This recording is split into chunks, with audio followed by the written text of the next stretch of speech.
Good morning, everyone. Thank you very much for joining us here at the Senate. On behalf of the Senate panel, this organizational meeting and hearing of the Joint Congressional Energy Commission is hereby called to order.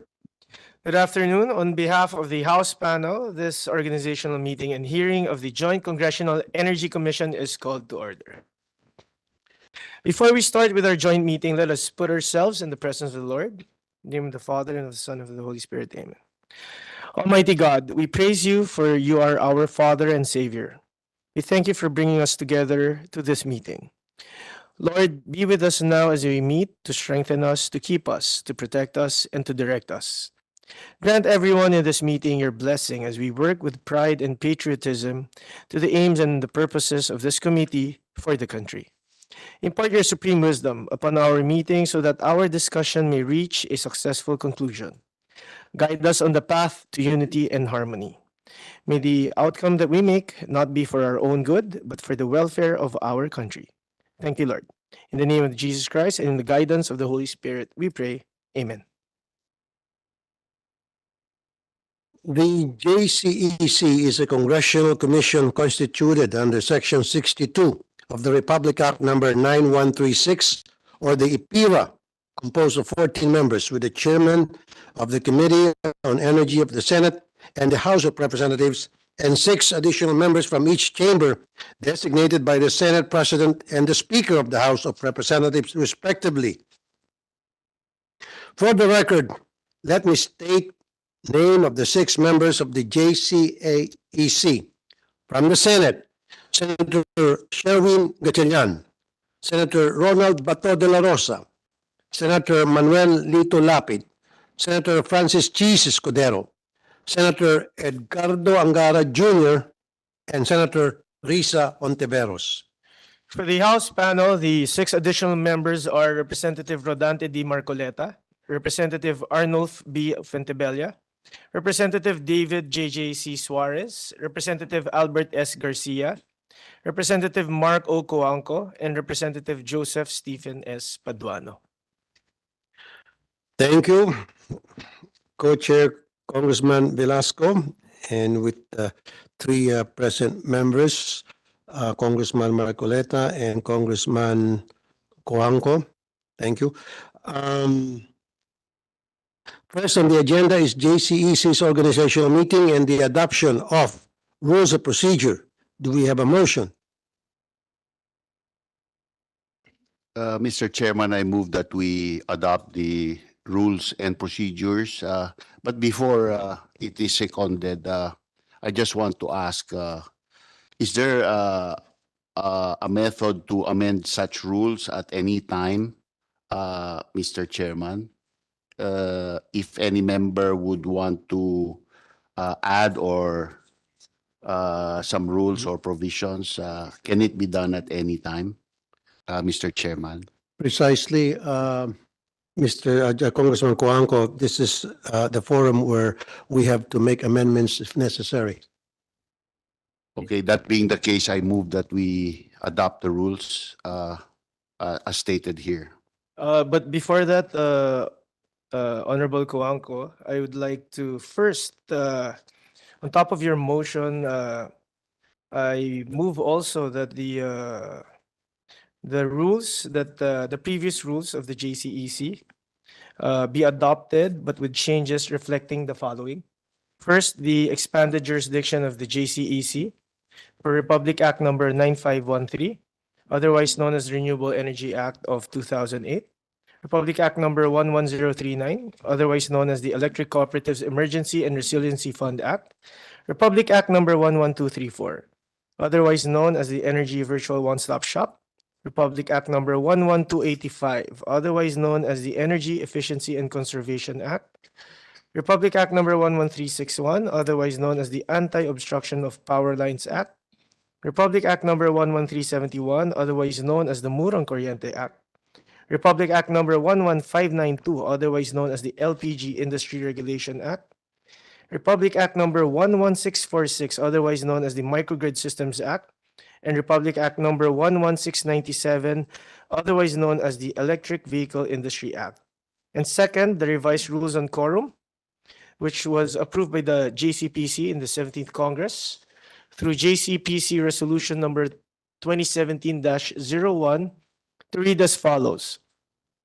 For Section 12, quorum for a meeting of the Energy Commission, at least 2 members, striking out at least 4 members of the Commission with both Senate and House panels represented shall constitute a quorum to hold the meeting.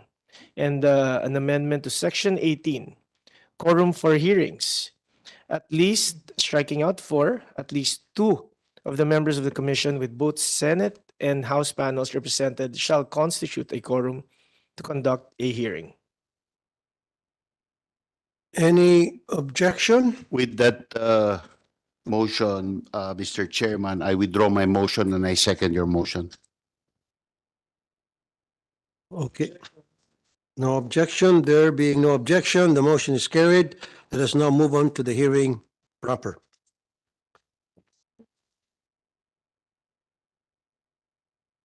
Next in our agenda is the country's power situation and power outlook for 2023. I firmly believe that it is our responsibility to scrutinize the current state of our power sector, identify the challenges we face, and seize the opportunities that lie before us.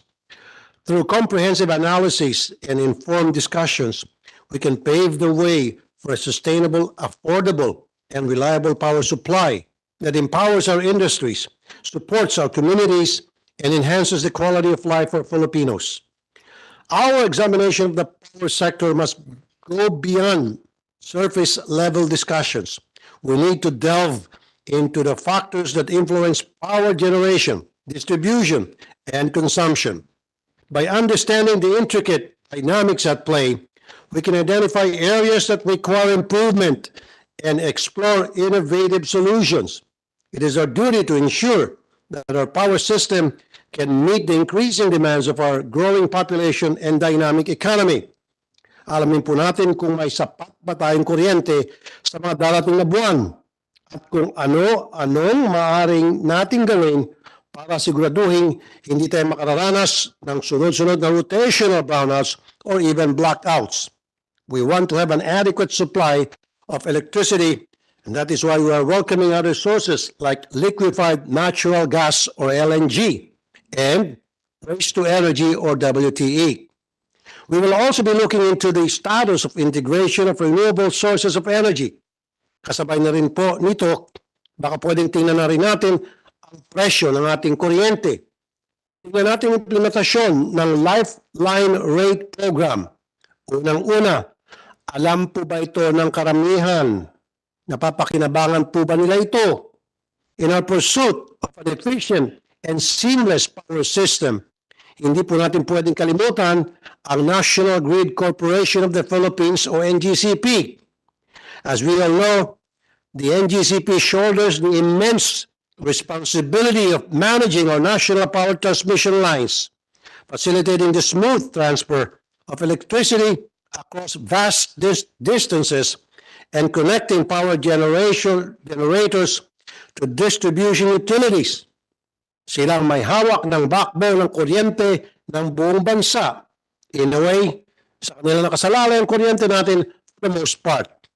Today, we commit ourselves to closely scrutinizing the NGCP's performance, its adherence to regulations, and its plans for the future.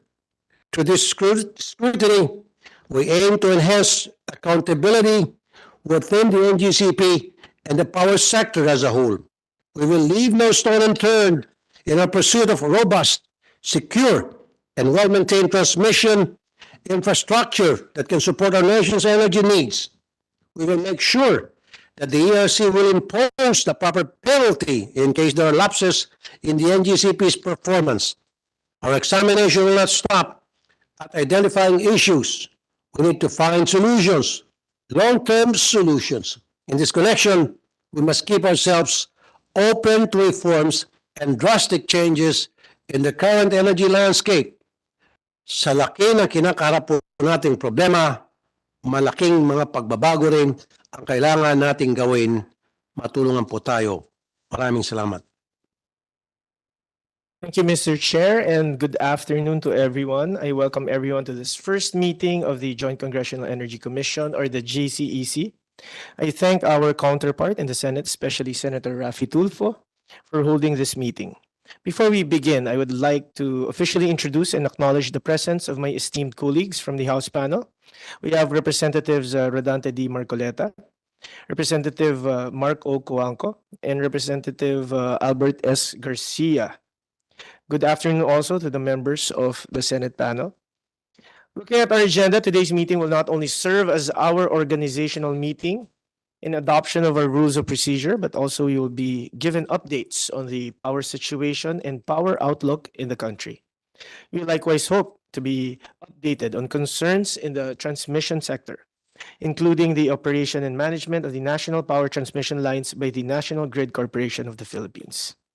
We are well aware that the concerns of the energy sector in the country, among which is the persistent problems of high energy prices, including oil and electricity, plus issues on the supply of electricity, necessitate the review and possible amendments to certain energy laws, specifically the Electric Power Industry Reform Act of 2001, or the EPIRA. Considering that the primary function of the JCEC is to review and evaluate the performance of industry participants in relation to the objectives and timelines of the EPIRA, I hope that in the performance of our functions in the JCEC, we will be able to identify the problems and come up with recommendations or appropriate remedial legislative or administrative measures to facilitate and hasten the proceedings in both chambers in amending the said law. May I inform our colleagues in the Senate that the House Committee on Energy will already start the ball rolling by conducting or will conduct its initial deliberation on the various measures on EPIRA amendments very soon. With the expanded task oversight functions of this joint committee provided under Republic Act number 11571, or the JCEC Enhancement Act, which we passed during the 18th Congress, I believe we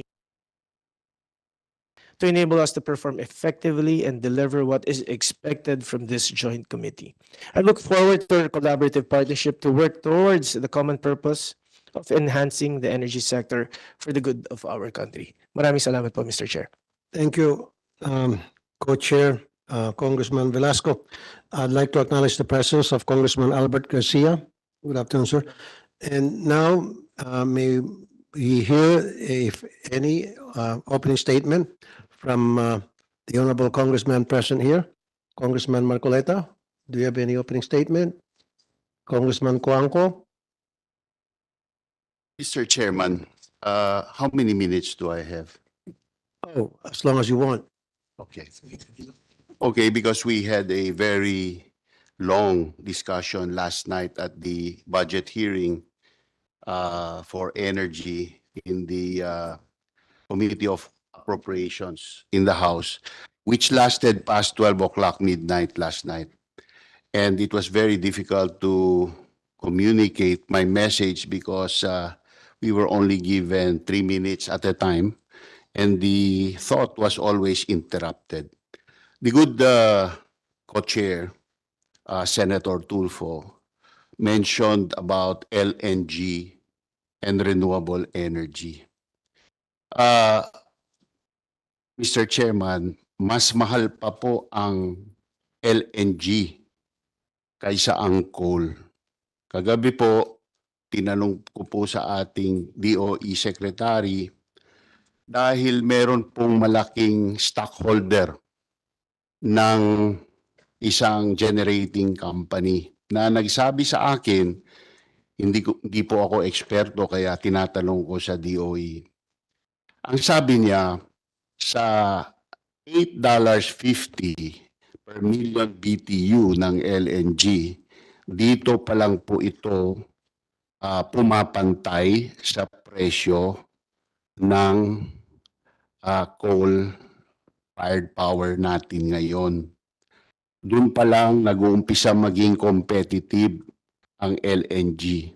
Kagabi po, ang testimony ng USEC ni DOE, sir, what was his name? Yeah. Nasa $13 to $15 po per million BTU. Yun ang mababang presyo sa ngayon? Ang sabi po sa akin ng outside information, and I hope DOE can comment on this, nasa between $20 to $60 po ang LNG. Ang China po ay pinakyaw na ang supply ng LNG sa mundo o sa mga Arabo po, like Qatar and UAE, around 30% of their total production for the next 30 years. Ang kaagaw po natin sa LNG sa mundo, ang Japan, ang South Korea, ang Taiwan, ang China, ang mayayaman na bansa ng Europa. Ang question ko po sa DOE, you don't have to answer. I'm making a statement. Bakit po tayo aasa dito sa fuel na imported na mas mahal pa sa coal na wala tayong kasiguraduhan sa ating supply? Binanggit mo rin, Mr. Chairman, yung renewable energy. Kahapon tinanong ko rin po yan at ang sagot po sa akin ng DOE, ang renewable energy sa Pilipinas ngayon ay 22% ng kabuuan ng energy natin. Ngunit sabi ko po sa kanila, kulang ang impormasyon kasi ang pinag-uusapan, lalong-lalo na nung binanggit ng ating Presidente Bongbong Marcos, ang renewable energy, ang alam kong intindi ng taong bayan ay ang wind and solar. Ngayon, kung wind and solar ang ating pinag-uusapan, Mr. Chairman, 3% lang sa ngayon. Ilan po ang target ng DOE sa wind and solar by 2040? Tinanong ko rin po yan. Ang sagot po nila, 94 gigawatts. 94 gigawatts po ang kabuuan ng buong kuryente ng Pilipinas sa ngayon is 22 gigawatts lang. And 94 gigawatts ang kanilang target for wind and solar by 2040. Para pong mirakulo ang gusto nating mangyari. Hindi rin po nila nasagot ang externalities in cost ng mga intermittent sources na ito na wind and solar. Example po ang isang tahimik na gabi na ang lahat ng itinayo nating wind and solar ay magbibigay ng 0 megawatts. Ang sagot po nila, baterya. Mr. Chairman, ang baterya, meron pong malaking baterya. Mr. Congressman Cuangco, I can understand the issues and concerns that you're raising right now, and I can understand where you're coming from. That maybe certain issues that you want to tackle, we can probably tackle that in the next hearing, or you can comprehensively discuss all matters that you want to be heard. But right now, I need also to hear the closing statement of the other congressman present here. But anyway, I'll give you another minute, sir. Yeah, huling punto po, itong baterya, no. Ihambing po natin sa PNPP1 kung sakaling umandar. Ang kaya pong ilikha ng PNPP1 is 5 billion kilowatt hours a year.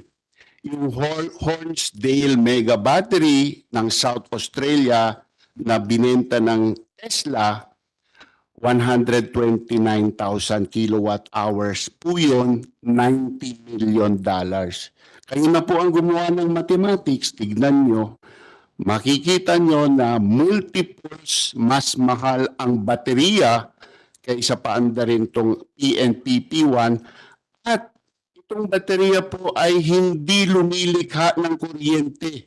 In fact, kumukonsumo ng around 20% dahil 80% lang po ang round trip efficiency niya.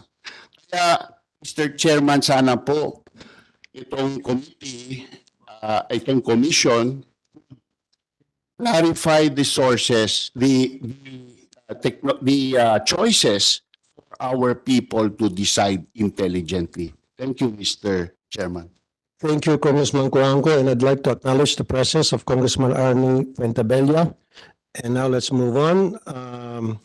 Is there anybody here present would like to make an opening statement?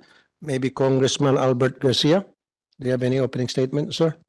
Thank you, Mr. Chair. In the interest of time, Mr. Chair, I'd like to reserve my statement till after the presentation. Thank you. Mr. Thank Chair. you, Kong. And how about Congressman Arnie Fuentabella? Do you have an opening statement, sir? With the interest of time, same with Albert Garcia. Thank you. Thank you, Congressman Fuentabella. Now, before we proceed with the hearing, may I request Committee Secretary Attorney Grace from the NRCOM of the Senate panel to acknowledge the resource persons in today's hearing. Committee Secretary?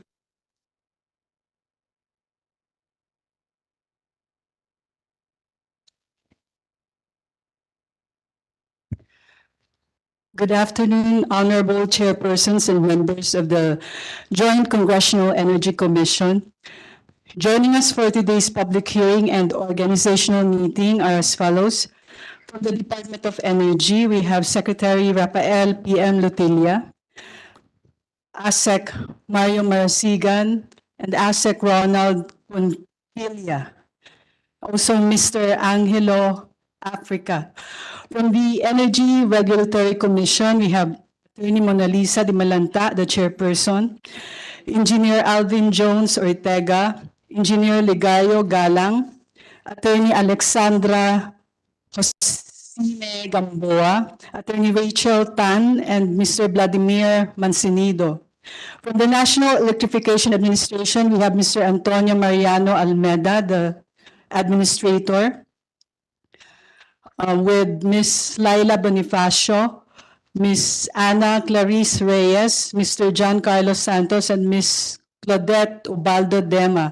From the National Transmission Corporation, we have Ms. Dina Dizon, Ms. Susana Singson, Ms. Shalimar Gaslani, Mr. Jomel Cristobal, Attorney Noel De Leon, Engineer Wilfredo Dasal, and Ms. Rogeline Ronquillo. From the National Power Corporation, we have Ms. Bernadette Rivero and Mr. Maximo de los Reyes. From the Power Sector Assets and Liabilities Management Corporation, PISAM, we have Mr. Frederick Tamayo, the Corporate Legal Counsel, with Mr. Ray Evince Valencia, Ms. Emelina Blanco, and Ms. Ella Foliado. From the Philippine Electricity Market Corporation, we have Mr. Fortunato Laines, the Chief Governance Officer, with Mr. Mark Antonio Andrada, Mr. Aljon Kenneth Yap, Mr. Marcelo Himalan. From the Independent Electricity Market Operator of the Philippines, IMOP, we have Attorney Richard Nadercott, the President and CEO, with Mr. Arjon Valencia, Mr. Joshel Cliffany Santos, and Mr. Lilibeth Grace Vetus Magtalas. From the Philippine Competition Commission, we have Attorney Erica Acampado with Mr. Jacob Flores. From the Manila Electric Company, Meralco, we have Attorney Jose Ronald Valles, the First Vice President and Head of Regulatory Management, with Mr. Larry Fernandez, Mr. Roderick Denison Naku, Mr. Sante Ruela, Attorney Carmen Grace Ramos, Mr. Ryan Morales, Ms. Maria Leticia Sapina, and Mr. Mark Delumen. From the Philippine Rural Electric Cooperatives Association, Philreca, we have Attorney Janine Colingan. From the National Grid Corporation of the Philippines, we have Mr. Anthony Almeda, Ms. Attorney Cynthia Perez Alabanza, Attorney Ronald Dylan Concepcion, Attorney Mark Anthony Actub, Ms. Maria Bernadette Gan, Ms. Patricia Ann Roque, Mr. Eufemio Buluran, and Mr. Clark Agustin.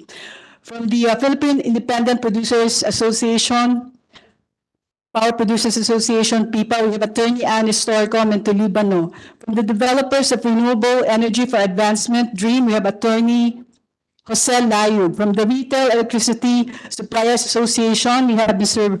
Raymond Ruasios.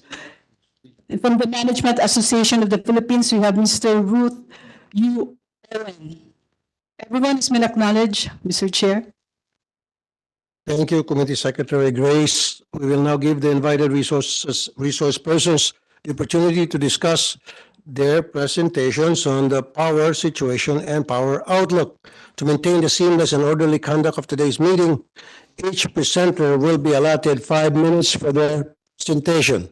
If a member of this joint congressional committee wishes to ask clarifying questions or make a manifestation, they'll be allotted a maximum of 10 minutes to do so, and will only be heard after all presentations have been made. Let's start with the presentation of the Department of Energy. Then we will hear from the Energy Regulatory Commission, particularly regarding its audit on the performance of NGCP with respect to its operation and management. So, Secretary Lutilla, you're being recognized. The floor is all yours, sir.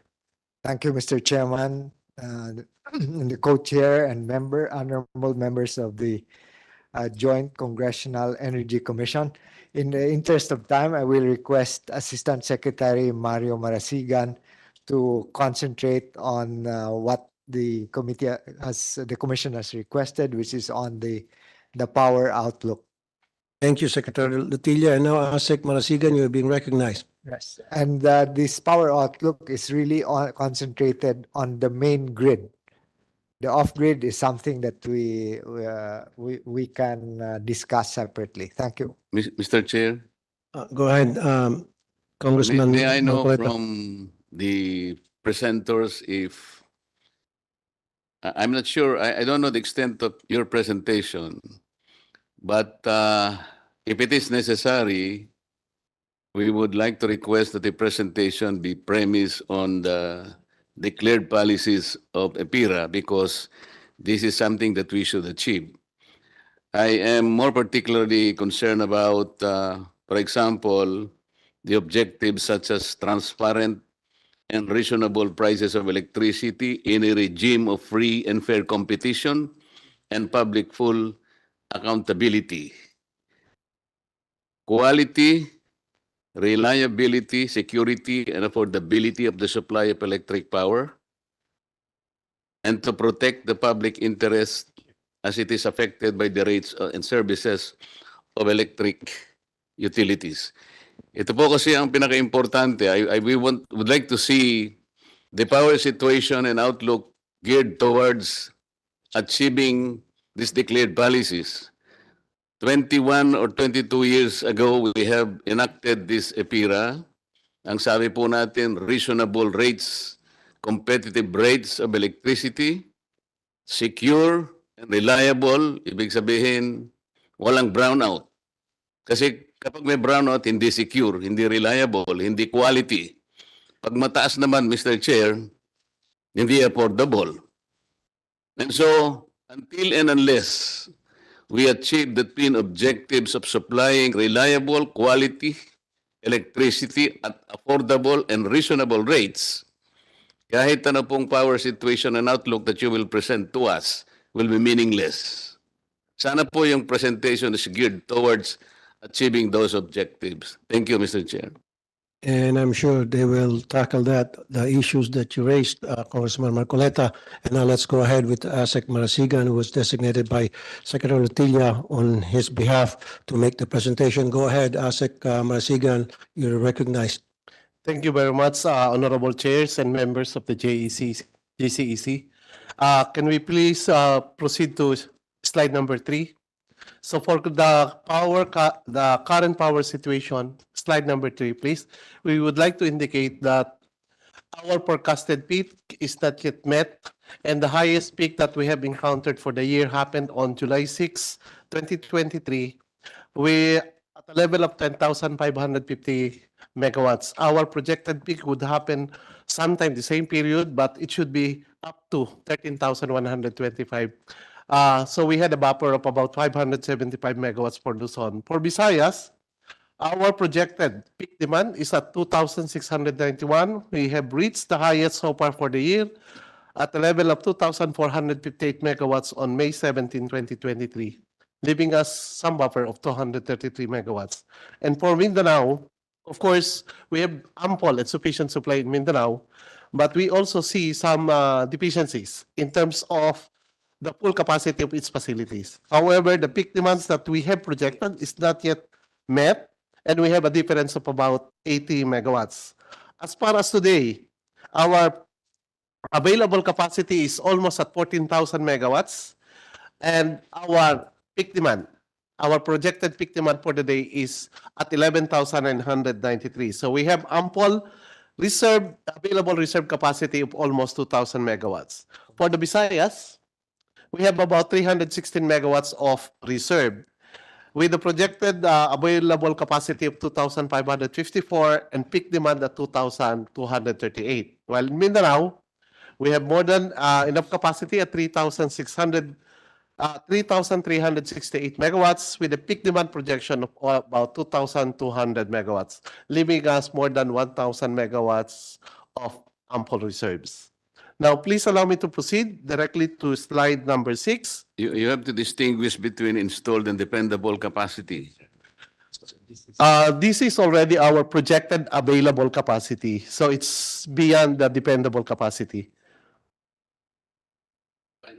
Ang sinasabi natin, Hindi po. installed capacity. As far as po dun sa ating mga outlook, ang dinidetermine na po natin is the available capacity. So, kung na-reach po ng available capacity, yung dependable capacity, hanggang doon na lang siya. Pero sometimes po yung available capacity of a certain plant may not even reach dependable capacity for several reasons.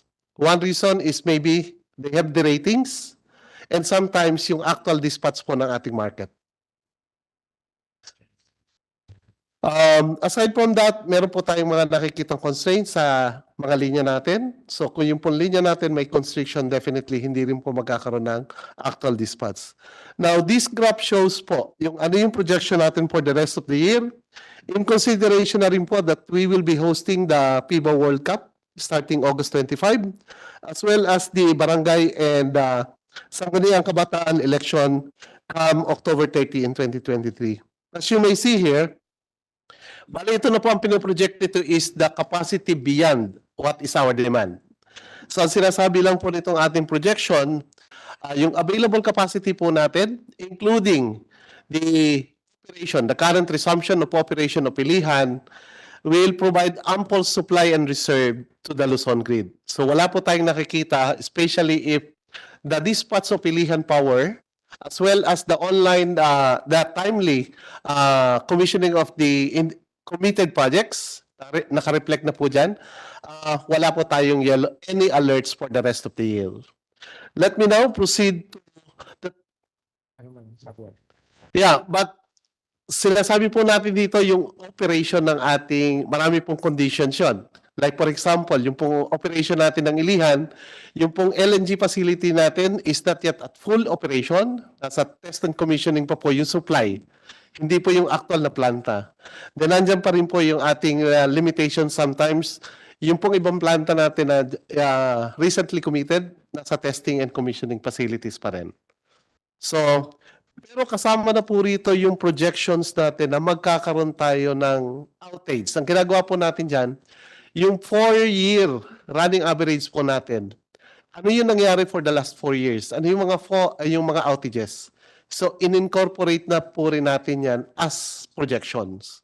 Kaya, kung hindi mangyayari yung outages na yon, magsiserve po yon as buffer. May I request to my colleagues here, in the interest of time and time management, maybe we can ask questions later after the presentation of each resource persons here. Is that okay with everybody, co-chair and members here? Okay, and next to present is the ERC. And we have Andy Patapos. Asik Marisigan will just quickly go over the Visayas. Alright. And now Yeah. for- Can we now proceed po? So for 2024 and How much longer 2025, do you have? po tayong Sir, wala sir, po tayong projection na yan. Tagal. Makaabuti niyo ng kalating 3 oras. minutes po. 3 minutes, okay, go Okay. ahead, please. So let me now proceed to slide 10. Yep. ito po yung scenario natin sa Visayas. So nakikita po natin na meron tayong potential yellow or red in the afternoon peak. No?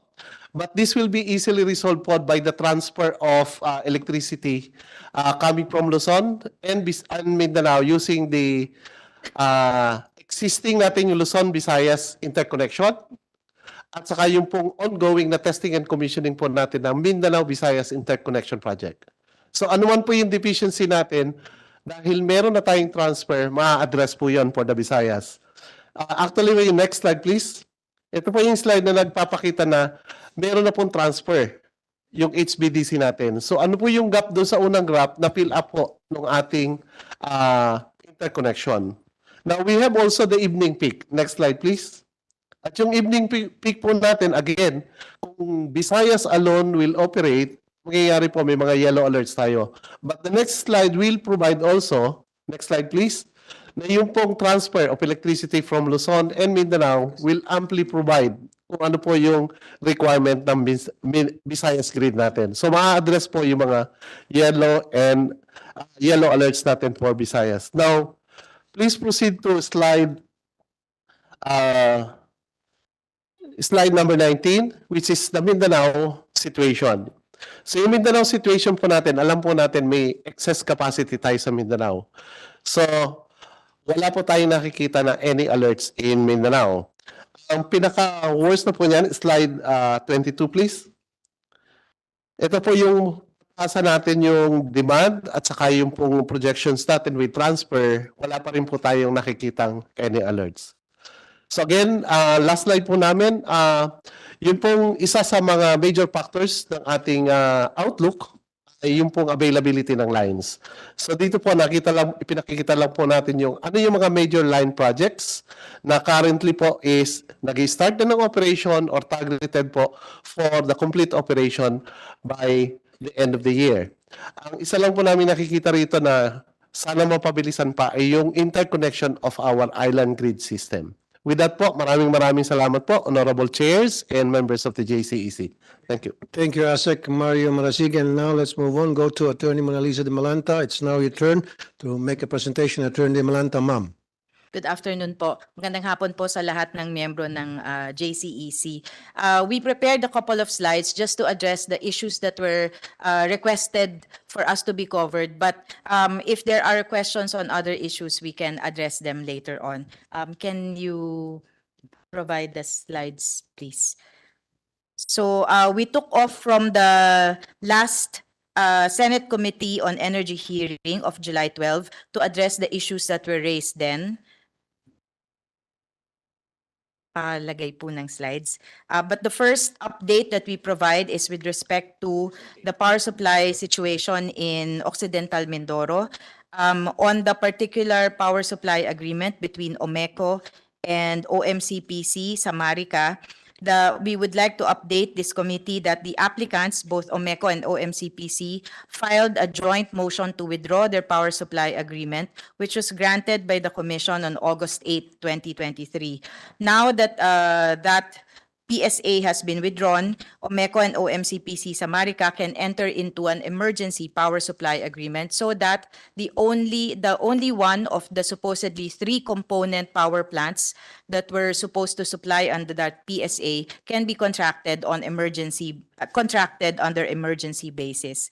On the second update, it was discussed during the last Senate Committee on Energy hearing.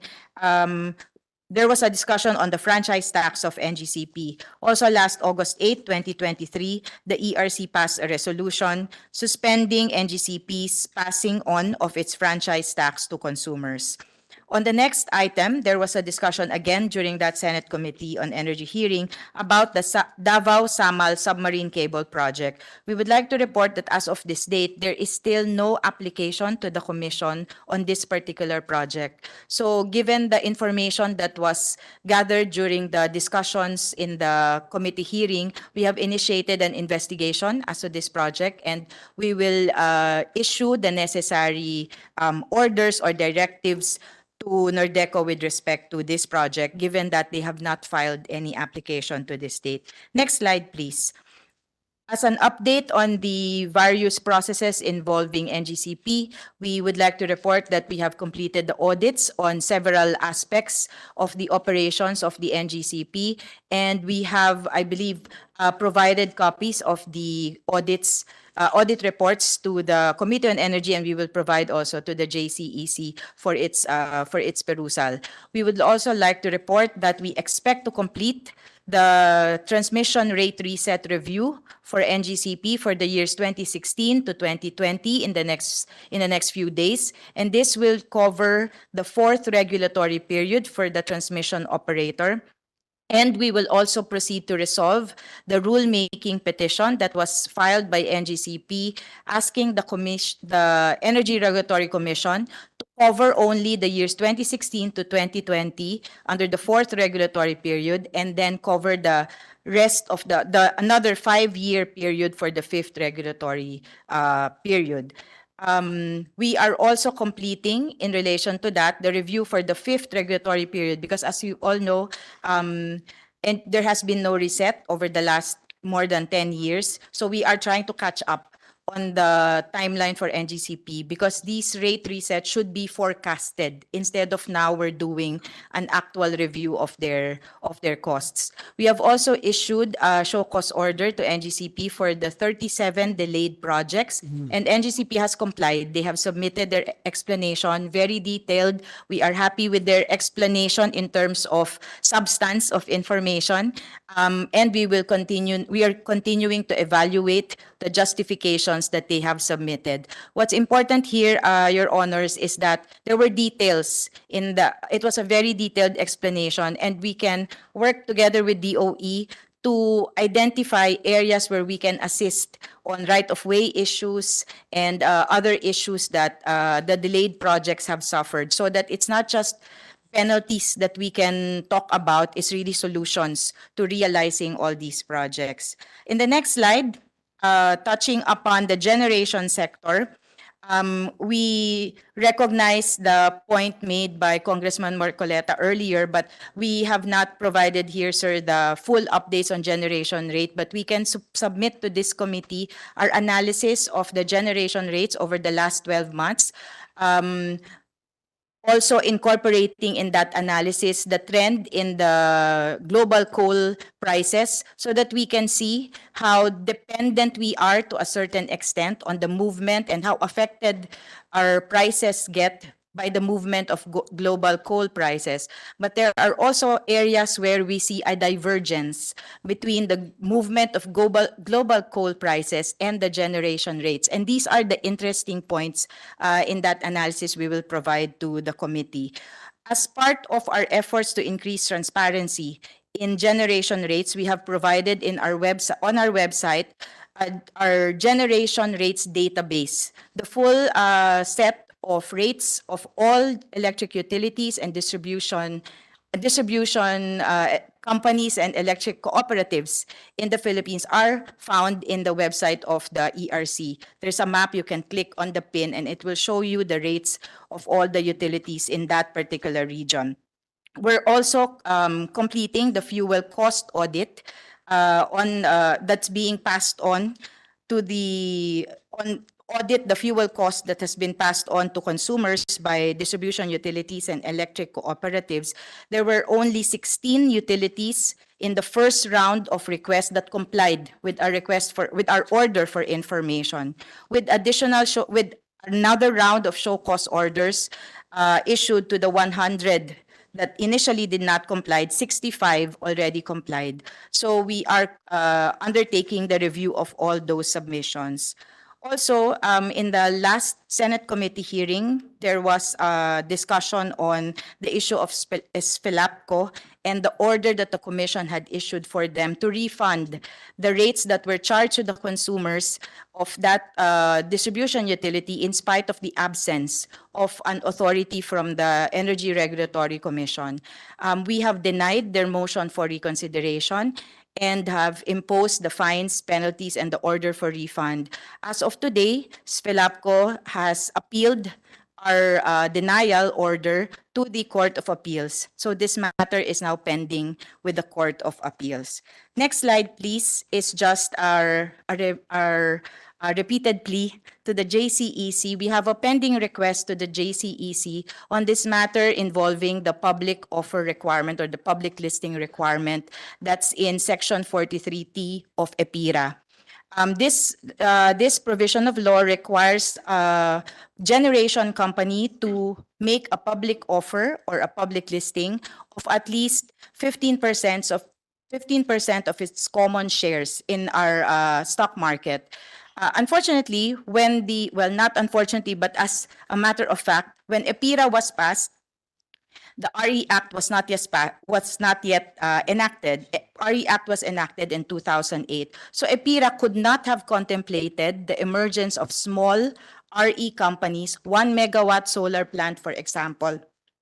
So could not have contemplated these companies to go and do public listing. So our plea with the JCEC is, if it is possible, because now the effect is that these small renewable energy companies or companies that are not able to do public listing cannot get a certificate of compliance, which requires the public offer compliance, the public offer listing, is if the committee can consider the suspension of this requirement for the small RE facilities and those standalone or what we call single asset owners. They're not part of portfolios. They're not big developers. If the requirement can be suspended, in the meantime that the law, we know that the permanent solution is an amendment to the law. But if that cannot be done quickly, we hope that the committee can consider the suspension. That's our final slide, Your Honor. Thank you for your attention. Thank you, Attorney De Malanta. Now let's move on, go to the National Electrification Commission, NEA, and that would be Antonio Mariano Almeida. Sir. Yeah, Mr. Chair, the commission informed me of there's no topic to report, but I'll be ready to answer any issues relating to the electric cooperatives operation and the rural electrification issues, Mr. Chair. Thank you, Attorney Almeida. Now let's go to the National Transmission Corporation, or Transco. Transco, are you here? Yes, good And that will be afternoon, Ms. Your Dina Honor. Dizon. You're being recognized, Ma'am Dizon. Thank you, Your Honor. For Transco, we will be ready to respond to questions that will be propounded. Good, short and sweet. How about National Power Corporation and NPC? Where's NPC? NPC is here. Calling once, twice, thrice. Nope. Good afternoon, Mr. Chair, and to the members, honorable members of this committee. Where This is he? Okay. Online. from National Power Corporation. And your name, sir? And what is your name? Maximo de los Reyes from National Power Corporation. Mr. De Los Reyes. Yes, sir. Yes, Your Honor. We are ready to answer if there is a question regarding the operations of SPAG, National Power Corporation, Your Honor. Thank you, Mr. De Los Reyes. And now let's go to the Power Sector Assets and Liabilities Management Corporation, or PISAM. Good afternoon, Mr. Chair. Good afternoon, all the members. Mr. Tamayo, you recognize. Thank you, Mr. Chair. Same manifestation from PISAM. We're ready to answer questions should there be any during the course of the proceedings. Okay, and I see here the Chief Governance Officer of PEMC, Mr. Fortunato Lainez. Sir. Good afternoon, sir. We'll be ready to answer any questions in relation with the governance of the wholesale electricity spot market. Thank you. Thank you. And we have Attorney Jose Ronaldo Valles, First Vice President for the Regulatory Management of Meralco. Attorney Valles, sir. Good afternoon, Mr. Chair. Good afternoon, members of the committee. We have no presentation, but they would be ready to respond to all the questions that may be asked. Thank you. And the last but not the least, we have, mamaya pa pala NGCP. We have Miss Ruth U. Owen, and I can't read your title, ma'am. Sorry. Yes, I'm the chairperson of the Management Association of the Philippines Energy Committee. I'm happy to answer questions on behalf of our members in the private sector. Thank you. Last but not the least, we have the NGCP manager, Miss Maria Bernadette Gan. Ma'am. Good afternoon, Mr. Chair. With your indulgence, you have prepared materials presenting detailing the highlights on NGCP and its mandate. If you would allow us to present the same. Go ahead po. Thank you, Mr. Chair.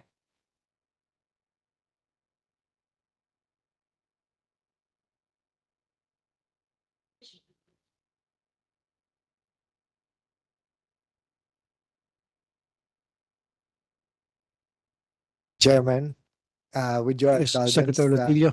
the Senate Chair did indicate a while ago about the lifeline rates, the lifeliners.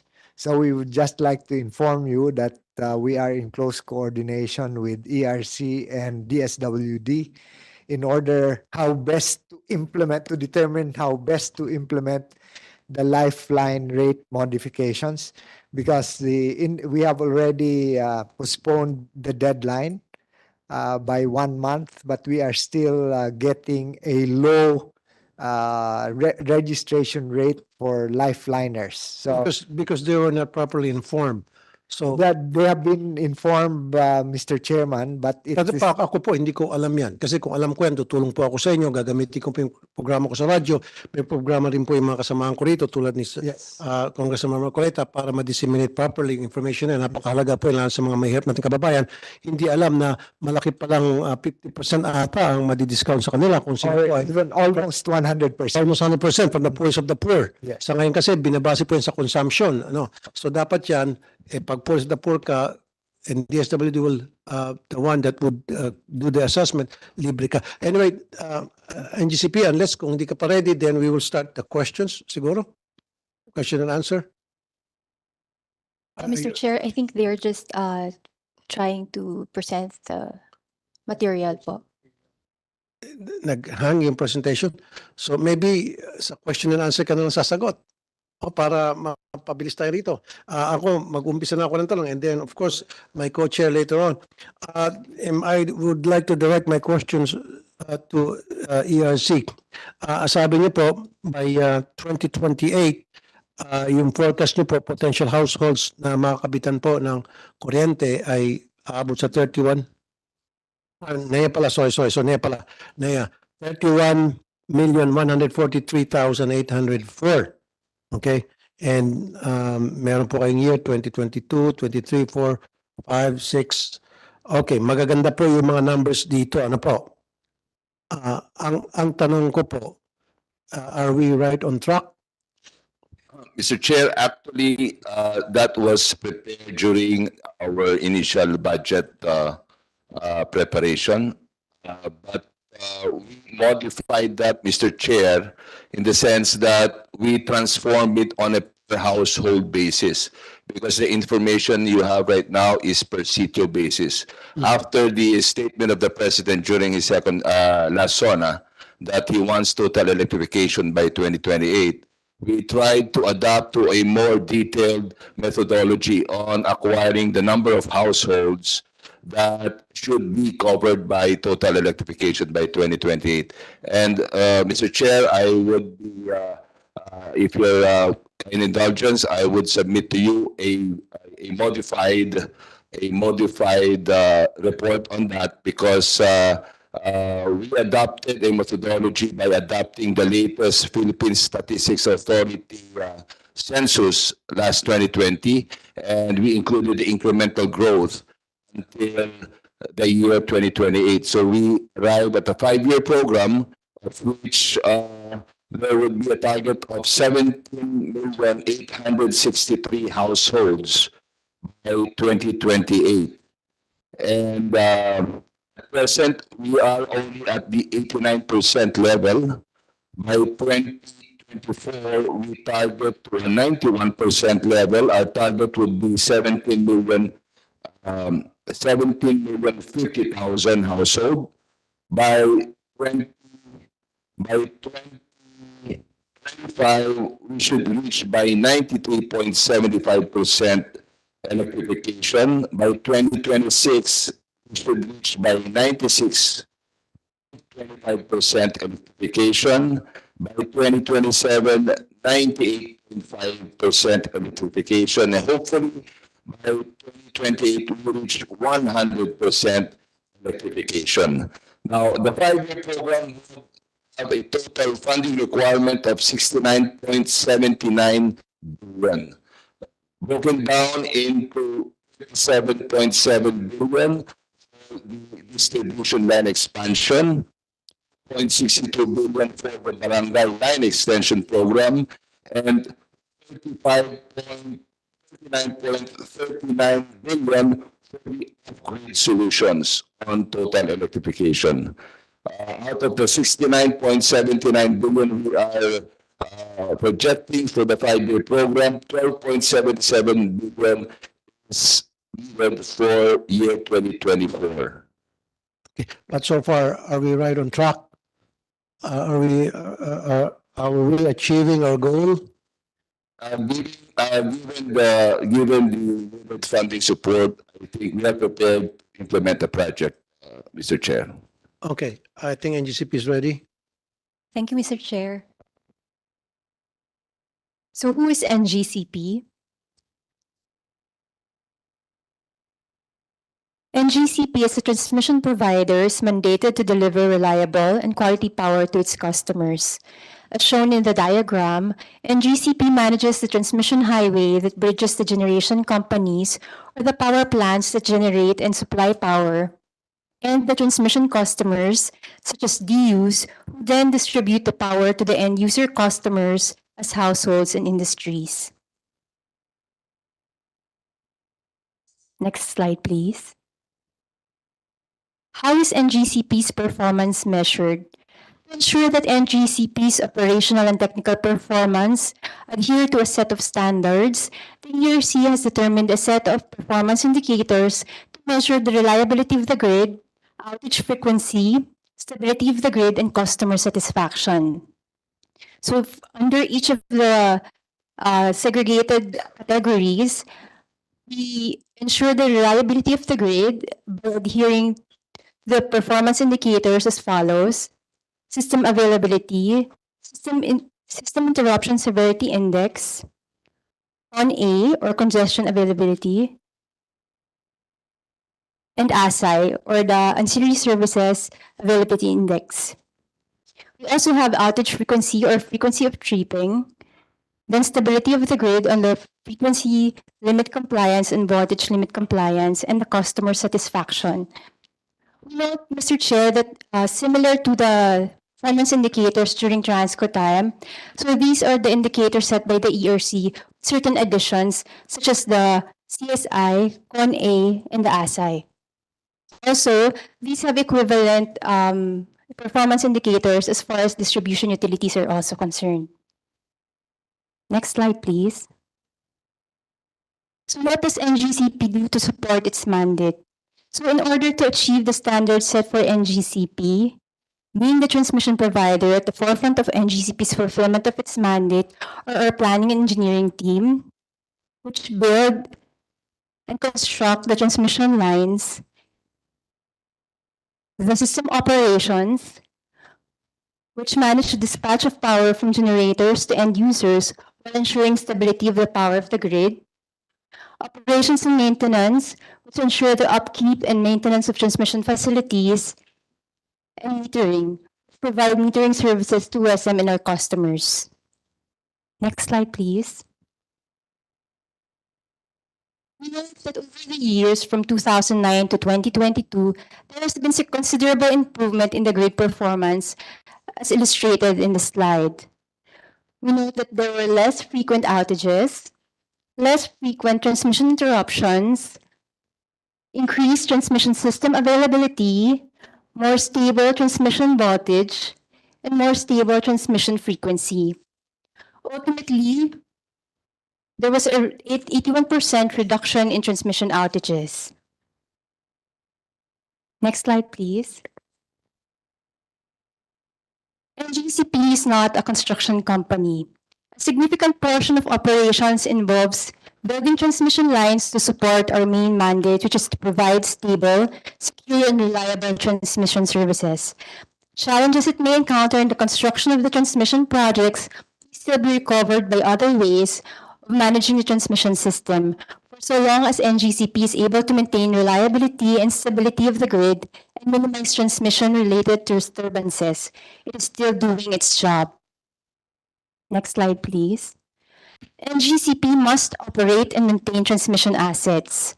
An important part of our operations involves ensuring that lines are kept clean and free from obstruction to ensure that the reliable transmission of power, as many already know, to restore transmission services during typhoons and other emergencies. Maintenance is an important tool to maintain reliability and stability of the grid and minimize transmission-related disturbances. This is NGCP doing its job. NGCP manages the flow of power in the transmission system. A system operator manages the delivery of power from generators to end users, ensuring the balance of supply and demand within the grid. This is a primary tool for NGCP to reliability and stability of the grid and minimize transmission-related disturbances. This is NGCP doing its job. NGCP provides metering services. Excuse me. Yes, sir. Everybody here already knows what NGCP is doing and ano po yung tungkulin ng NGCP. Alam na po namin lahat dyan. Unless kung meron po kayong sasabihin na bago na hindi pa namin alam, then go ahead. Halimbawa, ano yung mga problema na encounter ninyo? Ano po yung mga ginagawa nyo para matugunan yung mga problema yon? If not, then I'm gonna open the floor now for question and answer portion. Okay? Kasi alam na po namin lahat yan. Kung ano po NGCP, NGCP is doing the job. Of course, as far as you know, you are doing your job. But as far as other people know, you are not doing your job. That's why we're here. And we're gonna talk about that later. For now, kung puro ganun po sasabihin nyo para pang PR, pasensya na mama, parang nag-PR lang kayo rito, and alam na po namin yan. Okay? So, meron ho ba kayong gustong sabihin pa na mga problema na encounter ninyo, at ano yung mga problema yon, at paano po na-address, at paano kami makatulong? Kung hindi ma'am, kung puro NGCP is doing its job, then move on na tayo sa question and answer portion. Is that okay? Mr. Chair, maybe just in relation to what we presented, I think what we want to highlight here is that the performance indicators are valid indicators of NGCP as transmission provider. And regarding the concern of the Commission. Performance, as far as performance is concerned, we have the ARC na gumagawa nga ng audit sa NGCP. Later nga, I have some questions for them to answer. So, It's di okay. ba mas maganda yung manggagaling sa kanila yung performance audit, hindi galing sa NGCP. Of course, binigay niyo sa kanila and then yung whatever it is that you gave them, they will analyze it to see kung talagang tama nga yung mga binibigyan niyo information at sila na pong gagawa ng assessment kung tama nga tumutugma doon sa kanilang expectation at doon sa mga binibigyan niyo sa kanilang mga information kung yan tama. Okay? So let's just, is it okay if we'll just gonna move on with questions and answer? Yes, Your Honor. Portions? Okay. I will yield first to raise his questions and concerns to my co-chair, Congressman Velasco. Kanina pa kasi siya atat na gustong pindutin yung galing pa sa Congress at mga kasamahan niya. And then Congressman Velasco, you are recognized. The floor is yours, sir. Maraming salamat po, Co-Chair. Hindi naman po sa sobrang atat, but it's more of trying to Nagigil kasi very interested ka sa No. topic natin. It's because more of, Mr. Chair, na talagang napakainit nga na usapin itong enerhiya, mainly because it affects each and every one of us. Simula po sa ating mga anak, pag sila'y nag-aaral, magbabasa, yung iba gusto mag-aircon, mag-electric fan, tapos walang kuryente. It already affects education nung bata. So, sa murang edad pa lang ng isang mamamayan natin, apektado na talaga ng energy. So this is such a very important issue na kinakailangan nating himayin at itakal. So it's been more than a year already since our energy department has taken over the reins. So during the first year, during that time, ang tinitingnan ko lang po is a certain update, trying to look at where you guys are heading, but it's already a year. So definitely, kailangan natin tingnan kung nagagawa na ba po natin yung mga pinapromise natin. And more or less, ang dito po sa JCEC, kagaya po sa Committee on Energy of the House and the Senate, ang gusto po natin makita, it's been how many years since the passing of the EPIRA? And definitely gusto po natin, kagaya po sinabi ni Honorable Marcoleta kanina, we have to look at yung primary purpose why EPIRA was passed. No? Yung affordability, efficiency, yung mga ganyan po. But sabi ko nga po as to the parang roadmap na tinitingnan natin for DOE, specifically, I believe on top of LNG, ang roadmap natin for DOE is also to push for renewables. Okay. As to renewables, sabi ko po, wala pa akong problema sa renewables. My only problem with renewables is ang kanyang intermittency. So if DOE can come up with a plan to be able to answer, I'm sure ang palagi nating reasoning with intermittency and the supply would be transmission and distribution lines. But I think it should be more than that. For the past few years, I've always been harping at napansin ko po kasi, Mr. Chair, na sa pagpapatayo po natin ng mga power plants, mga ilang years ago ko pa po ito pinupush Because parang ang pansin ko sa pagpapatayo ng mga power plants natin ever since, kung saan gusto magtayo ng investor, doon tayo magtatayo. Which para po sa akin, hindi dapat.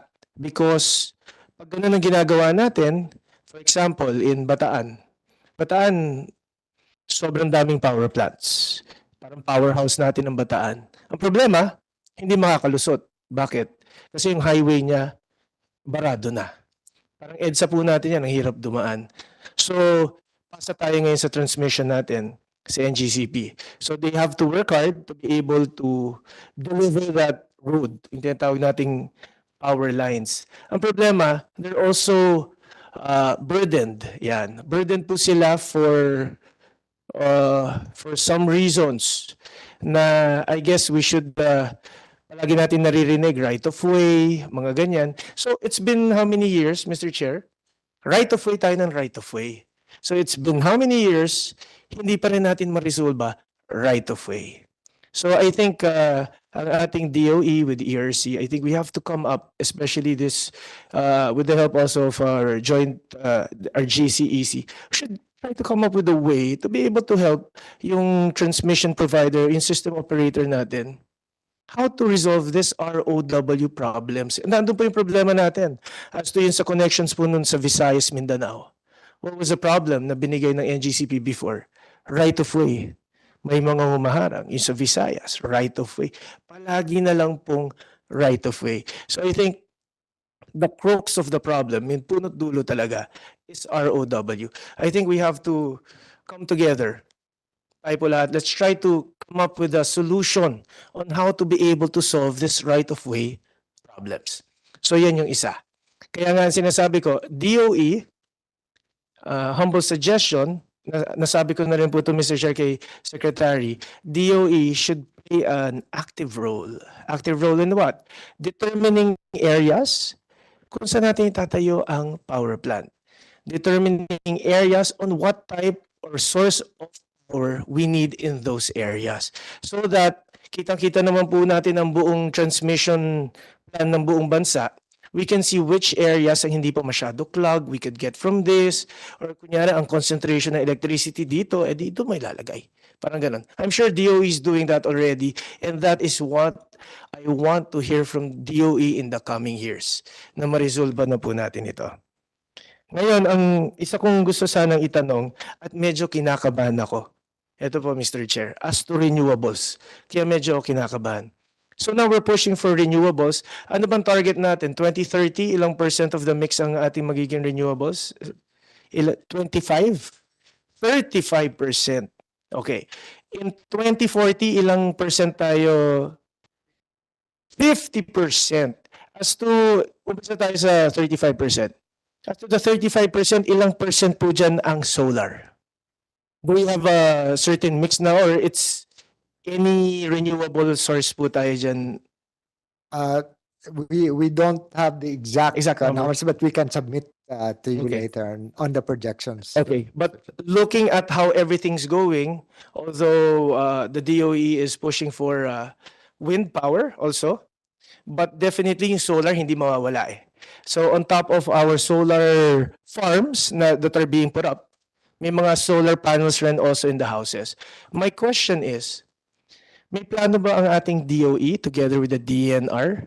Because gaano po katagal ang lifespan ng isang solar panel? 10 years? 15 years? Mga ganun ah. Sa tingin ko po, Honorable Kawako, it won't reach 20. Ang feeling ko lang dyan, effective niya mga 15 years ang isang solar panel. On top of that, Makasingit lang. sige po. Sa question Yes po. ni co-chair ko. Yes po. Nabanggit mo kasi yung RE tapos saturated na yung area at Yes. tanggap na application. In fact, during the last hearing we had, marami kayong mga naaprubahan na nag-apply ng RE. Bigay ka ng bigay ng permit pero hindi naman po nagagamit pa, hindi po napapa-operate. And may mga balita na yan po ay nag-aantay lang sila na may bibili na ibinibenta nila, pinapasa rin nila sa mga investors. So dapat yun na-screen nyo po yun para hindi inundated po yung area tulad sinasabi po ni co-chair ko rito, Congressman Velasco. So how do you manage that? Merong deadline, so the service contractor has certain deliverables, and so we are strictly monitoring this so that if they fail to deliver according to their schedule, then we will be able to cancel them. Okay. All right. Sorry Yes to po. interrupt. No, it's okay po, Mr. Chair. Co-chair. But going back, ang pinupunto ko lang po, because I think we're also we're missing something with our plan. I don't know if the Department of Energy already has a plan with this, but ako po, wala pa ako naririnig. So, in the coming years, we've already started a lot of solar farms. I think in 10, 15 years, I think nga in 10 years or 5 years, meron na po tayong problema. Ano ba yung problema po natin? Pag ang isang solar panel ay hindi na po gumana, saan po natin itatapon? Number one, hindi po natin pwede itapon lang yan sa basurahan. Why? It has toxins. Two, kung itatapon po natin sa basurahan, at kung saan dump site natin tatapon po yan, ang problema ko po doon, maglilik yung toxins niyan. Ang gusto ko po sana, DOE would come up with a disposal plan. DOE would come up together in partnership with the DNR. Kung makapagtayo tayo ng recycling plant for solar panels, not only for solar panels, but also for battery. Because batteries, mas mabilis ang lifespan yan. Siguro in 7-8 years. 5 ba? Okay. So there are differing, but since we're already starting with renewables and we're targeting 35%, we're targeting 50%, ang hindi po natin nakikita in the looming problem in the coming years, disposal. So I hope for DOE, we'd come up with a plan already as early as now. Let's not wait for how many years? Kung this year, next year, we already come up with a plan. If we ask the solar panel providers to parang may buyback or something or they do something, I leave it up to the DOE. So yan po yung isa kong nakita. That's for DOE. Of course. Yung sinabi niyo po na gumagawa na kayo ng review doon sa mga nag-a-apply ng RE sa mga lugar at marami doon hindi niyo pa na-actionan or iba na-actionan niyo na. Kaya lang hindi pa rin po nag-ooperate.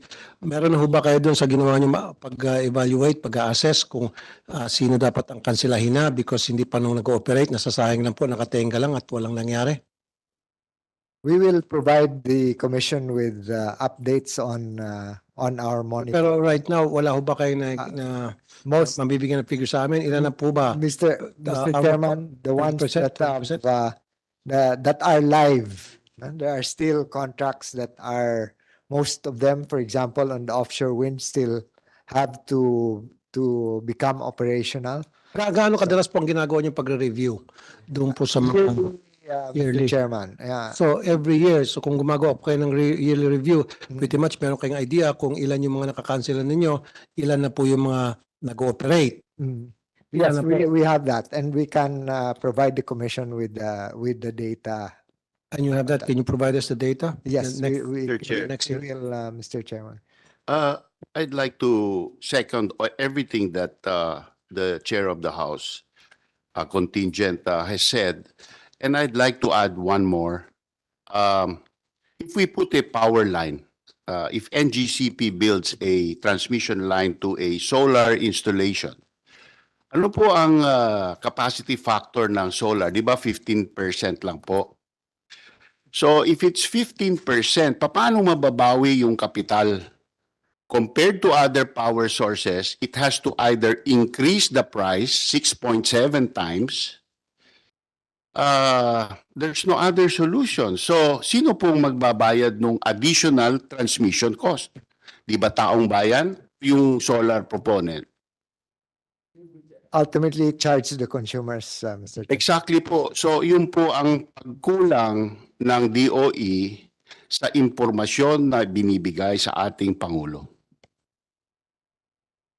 Mr. Chair, can I, Go ahead, you're being recognized. and to finish with the DOE, para po yung binagit po ni Chair Tulfo kanina regarding the lifeline rate, I think instead of asking for people to register, I think the distribution utility should play an proactive role. Ano yung ibig sabihin? Kasi may, ano naman yan may limitation kung sino lang pwede sa lifeline rate. Tama po ba? Kung ilan ang nako-consume ng isang bahay. So, I'm sure the distribution utility already has that record. Bakit pa natin kailangan hintayin mag-register?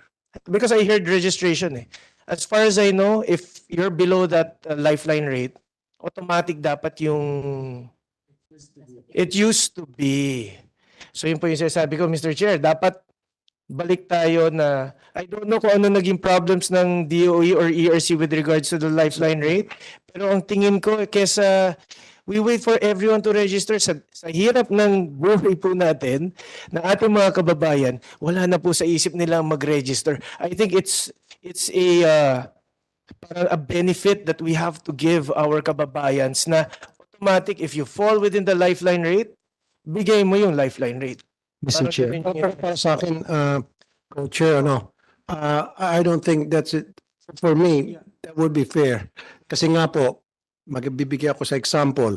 Meron halimbawa dyan, may-ari ng isang condo o may-ari ng isang rest house o beach house na once in a year lang siya pupunta. So hindi niya masyado nagagamit yung kanyang kuryente. Siyempre, doon siya sa mababa na papatak na binabayaran niya o yung kanyang rate, yung kanyang konsumo.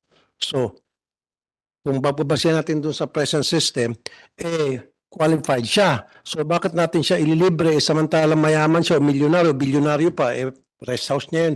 Kaya-kaya bumili ng rest house but not ng discount. So what I suggest is siguro we go to the DSWD. And the DSWD will make the assessment who are these people yung sa the poor sector. Yun ang bibigyan. Siguro. Yes, Mr. Chair. Go ahead. Mr. Chair, ako lang po.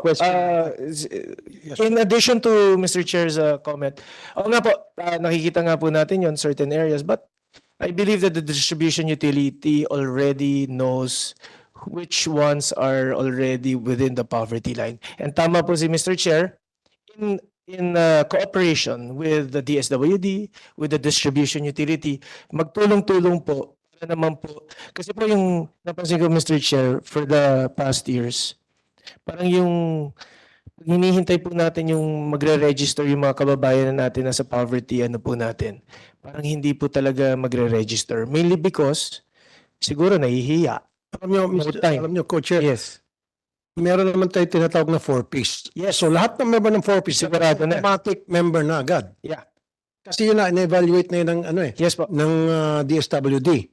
At na-screen na yan, na-check na yan ng barangay, ng LGU, DSWD. Yes. So, na-check na sila at tumatanggap sila ng pasok sa 4Ps, dapat pasok na rin sila dun sa lifeliner. Yeah, that's why I think the ERC should review on the proper implementation of the lifeline rate. So yung kagaya po ng sinabi pa ni Mr. Chair na those already registered in the 4Ps, siguro naman po medyo automatic na tayo doon. Unless ang problema ko lang rin po doon, Mr. Chair, yung mga kasama sa 4Ps, dahil po ang dami nila nakukuhang ayuda, ay napapabili na po ng aircon, napapabili na po ng... So they go over the lifeline rate. So ang tingin ko po, Mr. Chair, it should be proper coordination between the DSWD, the ERC, the DOE, and the distribution utility. Basta po ang main objective po natin for the lifeline rates, let's make it very accessible para po sa ating mga kababayan. And that's the whole reason why nagpo-push po tayo ng lifeline rate. Yes. Mr. Chair, very quickly. May we know the threshold mag-qualify sa lifeline rate? Mr. Chairman, the threshold differs from utility to utility. That's why there's no uniform one. But for example, Meralco and Visayan Electric Company, that's 100 kilowatt hours and below, and then graduated. So the difficulty is that the 4-piece beneficiaries may not be the registered household consumer with the distribution utility. So we have asked the cooperation not only of Meralco and of the electric cooperatives. So that's why they need to verify the names and the IDs of the beneficiaries of 4-piece. So it doesn't become an automatic process. Mr. No. Chair. Kasi, sorry, mabilis lang to. When I say, now, once sila ay tumatanggap na ng 4-piece, and most of these people na tumatanggap ng 4-piece, wala sila mga bahay. Sila ay nakikitira lang, meron silang mga kubo-kubo, hindi po sila nakatira sa mga condominium, townhouse. So, and in some cases, sila yung tinatawag na sa informal settler. So, dapat matik na qualified na sila. Of course, all you need to do is go to the barangay kung duda kayo, and the barangay can attest na, yes, tumatanggap ng 4-piece yan at talagang mahirap yan. Diba? And then siguro yung utility provider, kunya sa Meralco, makikita naman talaga na pag nag-inspect sila na talagang mahirap to, kabitan na. Gawin na silang qualified to sa lifeline rate. Okay. Mr. Chair, balikan ko lang po yung sinabi ng aming House Chairman tungkol po sa waste. Doon po sa nuclear, no? Ang waste at saka ang end of life decommissioning, merong 6 centavos yung waste per kilowatt hour, meron 6 centavos din yung decommissioning, end of life. Ngunit sa haba po ng buhay ng nuclear, 80 years, ang laki po ng pondong nakokolekta. At doon sa pagkakonti ng fuel waste, yung high level waste, doon sa nakokolekta, kaya naman din, sapat na po yung pera para doon. So kung 6 centavos po for number 1, waste disposal, 6 centavos po sa end of life decommissioning, ang question, sapat ba yun para i-dispatcha ang waste ng solar? So yun po ang kailangan imbestigahan po ninyo. Okay. And Congressman Marcoleta, do you have a question for? Mr. Chair, if I can finish my last 2 questions, and Go then ahead. we can pass it to our members. Sorry, last 2. So I'm finished with the DOE. With the ERC, with the ERC naman, when we were listening to ERC a while ago, we can actually hear talaga napakadaming trabaho ng ERC. So some delays made before for the past years, siguro understandable. But kaya nga po, Mr. Chair, sinasabi ko po, napakahalaga yung gagawin po nating amendment of the EPIRA. So kasama po niyan yung sa strengthening at pag-improve po ng siguro personnel ng ERC. Kinakailangan po talaga, kagaya po yung mga lagi po natin naririnig yung regulatory reset, no? Ang tanong ko po sa ERC, sino ba po, ma'am, ang nire-regulatory reset natin? Thank you po, Mr. Chair. The regulatory reset under the current structure is undertaken over the regulated entities, which is composed of 1, the transmission operator, and all distribution utilities. So including the private DUs and the electric cooperatives. Although magkaiba po sila ng framework. So alam po natin sa NGCP, ano po yan, delayed na po ang regulatory reset natin. I guess dun sa mga private DUs rin natin, delayed na rin po, ma'am. So are we talking about all private DUs in the whole country, no? Delayed na rin? For how many years na po, ma'am? 10 years? 5? 10?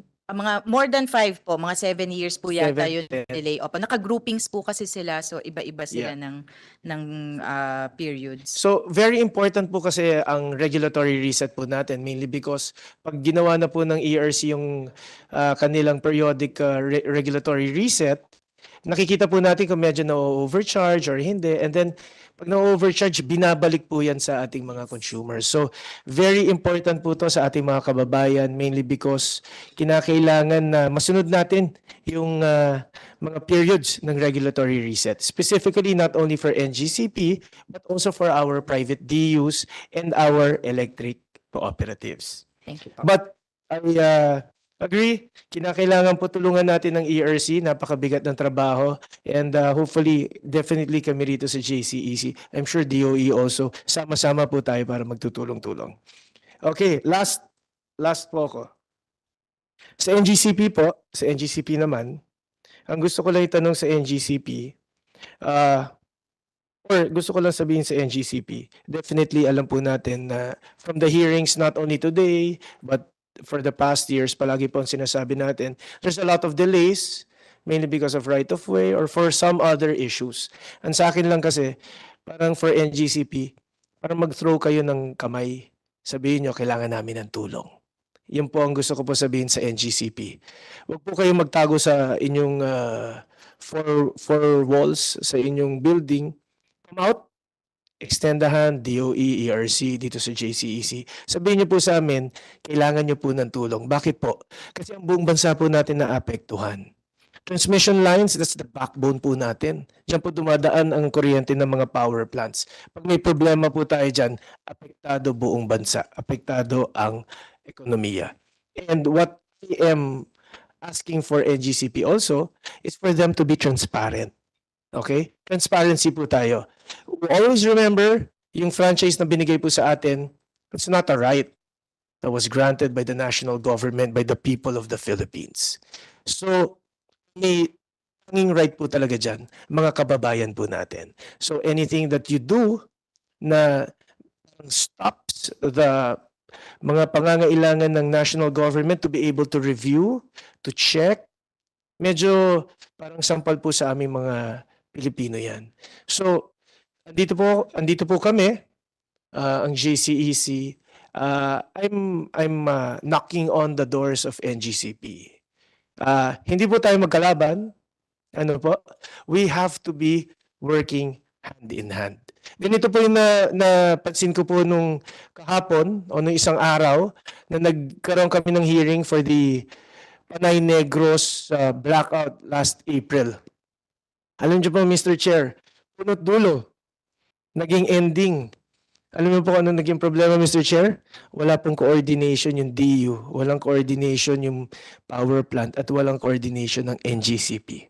So that is why when I talked to Secretary yesterday, I think, Mr. Secretary, you have to step in. You have to step in for the proper coordination of these entities. I think ang DOE has to play a very proactive role para hindi mangyari, or we put up a certain system para magkakita-kitaan itong mga ating mga sectors dito sa energy, the generation, the transmission, and the distribution. Para naman po yung mga ganitong mga pangyayari na nangyari po sa Panay at Negros, hindi na po maulit. I still have a lot more questions, but I will give the floor already to my fellow members and Mr. Yeah, Chair. before we Maraming salamat po. meron lang talang katanungan before kay Congressman Coleta. Nung last na hearing natin, nabanggit ko nga po yung sa 3%. 3% na nga lang binabayad nila sa franchise tax, pinapasa pa. And na-appreciate ko po yung ginawa niyong aksyon at agad-agad sinuspindi niyo po yun. Ang tanong ko po, dalawa. Una, kailan po ma-implement yun? And then pangalawa, para isang sagot na lang po, gumawa po kayo ng national security auditing check. So ano na po yung resulta sa ginawa nyo yun? Pakisagot muna dun sa una, kailan po ma-implement yung suspension? Apo. Doon po sa ginawa po naming resolution, sabi po natin doon ay 15 days from the publication in a newspaper of general circulation. Tine-check ko lang po kung anong date natin na publish para po count natin yung 15 days po na yun. But most likely po, next billing period, kasi po naka-billing period naman po yan, mababawas na po yung kolekta po na 3%. Okay. Apa. How about dun po sa ginawa ng National Security Assessment? Yung pong audit, yung Sa audit, yung opo. audit, opo.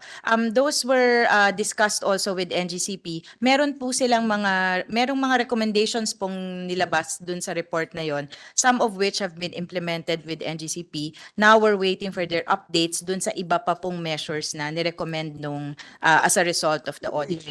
May we know ano po yung nakita nyo doon na dapat i-improve ng NGCP para masiguro yung seguridad ng ating national grid? We would be happy to provide po the committee in an executive session if you please, Mr. Chair, kasi po very sensitive po yung information and we can just provide po in executive session. Okay, very good.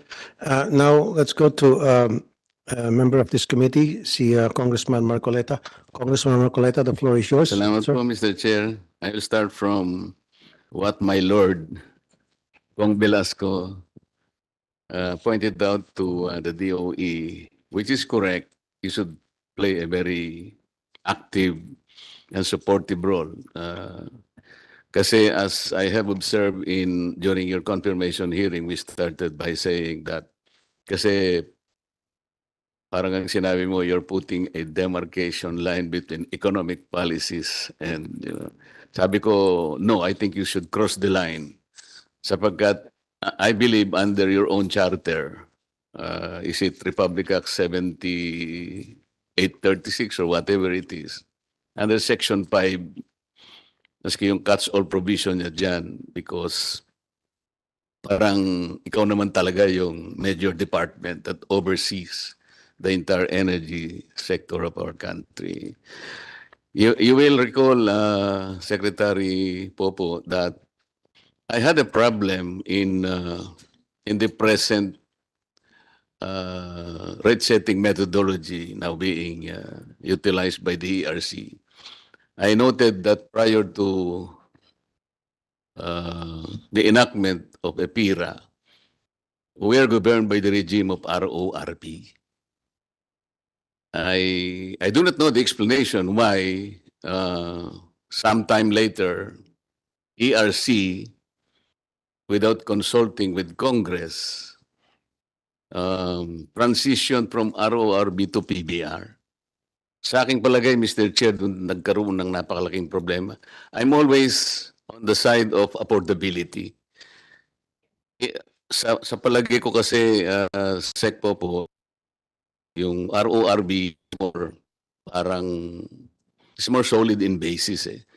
Ang sabi nga nila, if something can be measured, it can be managed. So sa RORB, ang pinag-uusapan yung CAPEX, yung capital, the extent of capital invested by an entity which is entitled to a rate of return. And then the Supreme Court came in and sabi niya, in the wealth of our decisions, sabi niya, is always, yung rate of return is 12% per annum. Yun ang pinipilit natin. But, hindi ko alam, is ERC in a position to explain why you suddenly transition from RORB to PBR? Although I will anticipate that you will probably invoke Section 43F. Will you do that? Yes, Your Honor, that's the mandate po under EPIRA. Yes, but if you will invoke that, ang nakalagay naman dyan, if you prefer to look for other methodology, ang dapat sabi niya, internationally accepted methodology. when I asked Sec Popo during the confirmation hearing, tinanong ko kung international exercise, hindi siya. Totoo naman yun. We're not even signatory to whatever covenant or agreement. Basta na lang nating napanaginip na okay na to. The problem with that is related to the regulatory reset, Madam. Kasi under the PBR regime, Mr. Chair, ang gagamitin nating references is the WACC. Ito yung weighted average cost of capital na sinasabi ni my lord. Tingnan, under the WACC, nung nagano kayo ng first, second, and third regulatory reset, I remember na yung WACC is something like 8 point something %. Tama, ma'am, di ba? Chairman Barin's time. Yeah, okay. So third regulatory reset, ano, mga 8 something, tama? Yung pong third, 15% na po yun. Ha? Third regulatory reset, Your Honor. Yes. Mga 15 na po yung WACC. Hindi nga, wala nga kayong back eh. Yung ano nyo, yung hanggang sa third regulatory reset lang kayo. It's only 8 point something %. Ang ginagamit nyo is 15% straight. Hindi nga kayo nagano eh, hindi na kayo nagano ng 2011 to 2015. Wala kang regulatory reset. Hindi po. Yung pong third regulatory period, which is still had the complete set of building blocks, not just the WACC, that covered the period 2011 to 2015 po. 2016 onwards, yun po yung ginagawa po natin ngayon. So kaya po, nabanggit ko kanina, walang naging reset since 2010 kasi po yung pong 2010, forecast po yun for 2011 to 2015. Kaya nga, wala kayong regulatory reset ng 2016 to 2020. Why? Opo. This is the Hindi, problem. factual po. Kasi Factual. kung ang WACC, ang binabase sa WACC is Bloomberg and Securities and Exchange Commission. Kung 8% lang yung WACC and you are using 15%, napakalaki ng diferensya nun. Windfall profit para sa distributor because you failed to compute the reset. 2016 to 2020. Ngayon, 2020, 2023 na tayo. So lumagpas ka na sa 2021 mo to 2025, wala pang regulatory reset. So problema na naman. So what will happen? Mr. Chair, there is no explanation from ERC why they failed to compute the WACC. Ngayon, what will you do?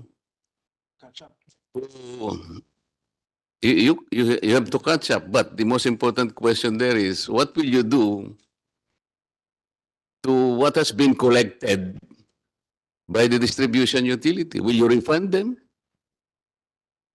Order po a refund, you mean, Your Honor? Huh? Order po. Depende po dun sa outcome ng reset. It can result in a refund or a recovery. 15% nga yung ano eh, yung beta reference ninyo is 8 something %. Nakita ko yun eh. Apo. So between 15% and 8 something %, there's a difference of something like 7%. Kinakailangang ibalik sa tao yun. Yun ang problema. Nakolekta na po yun eh. Opo. Paano gagawin natin? Kasama Ibabalik po- nyo. Opo. Hindi po kami, yun pong nakakuha. Kasi nga nasa PBR tayo. I Opo. asked Sec Popo during his confirmation. Kasi sabi ko, you should cross the line. Do not maintain a dividing line between you and ERC. Regulatory ka policy, but DOE can initiate the policies for purposes of rationalizing economic policies, economic regulations. Papunta tayo lahat dun sa bababa eh. Sabi ko, so Sec Popo, probably I will now expect. Kaya hindi na ako nagpunta sa hearing natin kagabi. Natapos yata kayo, 1:00 na ng madaling araw. Kung nandun pa ako, baka 3 o'clock kayo nakauwi. So, Madam, ang sinasabi natin, you cannot even explain why from RORB na mas matibay na foundation for purposes of putting a reasonable rate of return to the investment by an entity, gumamit pa tayo ng PBR which is based on performance. The problem there is wala kang WACC. Ito nga. Pagkatapos, it is based on their expansion plan. Sabihin na siyempre, Madam ERC, kunyari po, si Kong Alan ang may-ari ng Meralco. Kunwari lang naman po. Congressman Velasco, the owner of Meralco, will go to you. Madam ERC, these are my plans for 2025 to 2028. Very good plans. I will sustain, wala pong brownout, no nothing, no rotation, walang ganyan-ganyan. Pag nakita niyo po, ma'am, siyempre, i-approve niyo. And that will be the very basis of the rates. ERC is not even required to verify whether the plan. You will have to agree with me. Kung We do, that's part of, that's yes, why there but are the several verification audits po. comes later. Hindi naman po. There is a verification when they file. The application is verified. There are consultants engaged. That's why I mentioned earlier the technical. Ang sinasabi ko, ma'am, expertise. you will verify. But whether or not nag-materialize yun, that is the problem.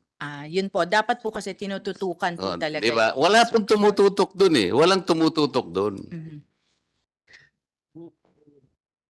Kaya po mataas ang ating kuryente. Hindi ko nga alam kung may babalik natin kasi kailangan i-refund po ito. The difference of 7%, malaki po yun sa isang ordinary consumer. Well, lalo na po yung residential. Ang dami po, kanina po we're talking about the outlook. Ang dami pong gustong mag-develop. Either renewables, solar, wind, and so on. Ganito po kasi ang nangyayari. NGCP, kung ang palaging nadidelay yung project infrastructure and transmission, walang kasiguruhan if the new developers, if you can accept additional capacities. So madidelay sila kasi sinasabi nyo is right of way. Palaging yun ang issue. So, Mr. DOE, kahit na napakaraming gustong mag-apply ng renewables, hindi naman nakakasiguro na makakapasok siya sa dahil sa kulang naman ng ating transmission, problemang malaki yun. Actually, Mr. Secretary, hindi lang naman yung transmission ang kulang eh. Maski na yung SIS, Madam, di ba yung meron kayong impact, system impact study. Can you imagine, Secretary, Mr. Chair? Again, I will use my Lord. Tapos na yung na-commission na eh. Yung kanyang solar, which is about 10 megawatts ang capacity. Wala siyang SIS, Madam.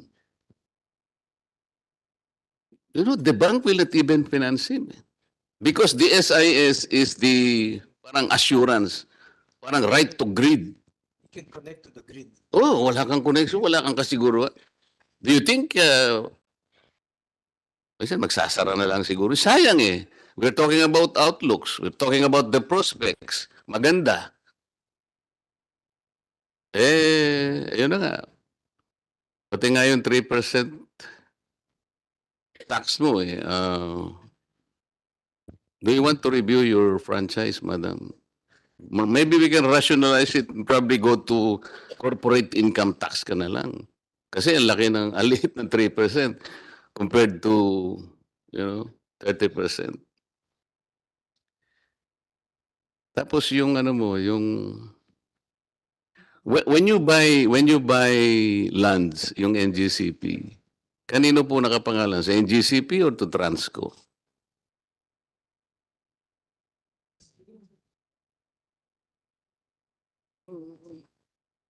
I think the question is directed to the NGCP. Kanino po nakapangalan yung Mr. Chair, to my understanding, it's on concession agreement that we can expropriate them or under their own. Yes, under the concession agreement, it is provided that NGCP can expropriate on its own. So I think it's named under NGCP. po. Yes, ma'am. I know that. Ang tanong po, na-expropriate ninyo, kanino nakapangalan po yung pangalan? Ay yung, kunwari bumili kayo ng lupa kasi dadaanan po ng, kanino po nakapangalan yung lupa na na-expropriate ninyo? Mr. Chair, it's named after NGCP, and then once the concession ends, it's going to be returned or transferred to. Meron pong clause na ita-transfer nyo yung nabili sa Transco? Yes, yes, Mr. Chair. Yes, Your Really? Honor. Yes, Your Honor. You are in a position to submit to us that Yes, Your Honor. document that specifies all the lands acquired by NGCP in its transmission mission. Yes. Yes. Kunyari, nag-expire na po yung concessioner, babalik po sa Transco. Yes, Mr. Chair, there are arrangements in the concession agreement that includes the transfer of such land named after NGCP to Transco po. Including all assets. Including all assets. Babayaran ng Transco o ita-transfer mo lang? I'm not privy on the details po of the concession agreement, but there is really a provision that. But ang tanong kasi, ma'am, ito transfer sa Transco yan, transfer sa Transco, yan ba ay bibili ng Transco sa inyo? Bayaran ba o libre? Mr. Chair, if you'd allow, I have my colleague with me, Mr. Mark Actu. Tingnan muna, lang ano.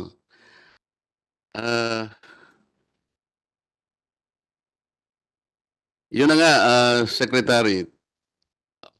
Ang daming magiging problema natin. Halimbawa, hindi lang naman yung NGCP ang nadidelay. Madam ERC, ikaw nadidelay ka rin dun sa processing and approval ng mga rates. So yung poor developer, naghihintay siya ng katakot-takot na panahon. Ito po contributory lahat dun sa pag-assure po natin ng dependable supply po ng ating energy. DOE, gayon rin po, nadidelay sa mga pag-approve nyo ng mga service contracts. Ganun po, contributory din. Pagkatapos po, ang problema ng mga renewables, kung talagang in the future we are aiming na, magkano po, 35% by 2030 and 50% by 2040, Mr. Chair. Sigurado kayo? Kasi po, para magyari yun, tulungan natin sila. Maybe the DOE or the ARC will actively, siguro punta tayo sa Congress, sabihin natin na yun pong land conversion, exempt na po ninyo yung renewables kasi I think this is getting from the feedback, ito ang pinakamatagal makuha ng isang developer mula sa DAR. Pwede ba include mo na yung DAR? Sabihin mo, pagka renewable, wag nyo na pong ano ng land conversion. Yun po hanggang 4 na taon tumatagal po yun. So kawawa naman si Secretary Popo. Gusto niya magkaroon ng maraming renewables. Hindi naman makagalaw, Mr. Chair, kasi nako, pati LGU endorsement lang. Taon ang pinag-uusapan natin. So paano tutulungan? Punta po kayo sa amin, i-drop na po niyo yung bill, pipirma na po ni Congressman Velasco. Tapos na. Andiyan naman si Senator para matapos lahat. Ganun po yung ano natin. And then, pwede po ba alisin na natin yung maging zero bat uli yung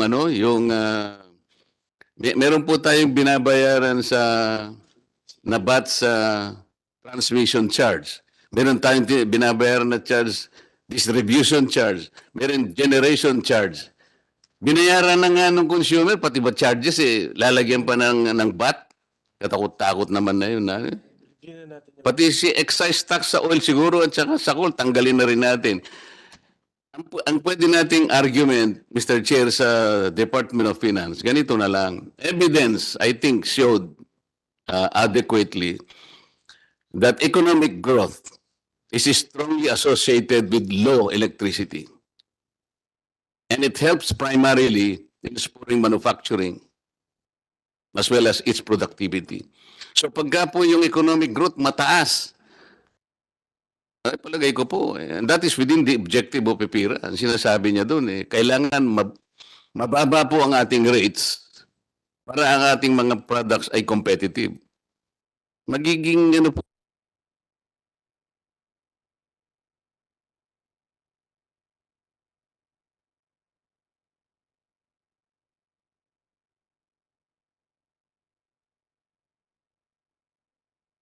sa palagay ko si Congressman Abet yata o si hindi, si Congressman Pentibella. Nananahimik sila biglang. Siya yata yung siya yung Okay.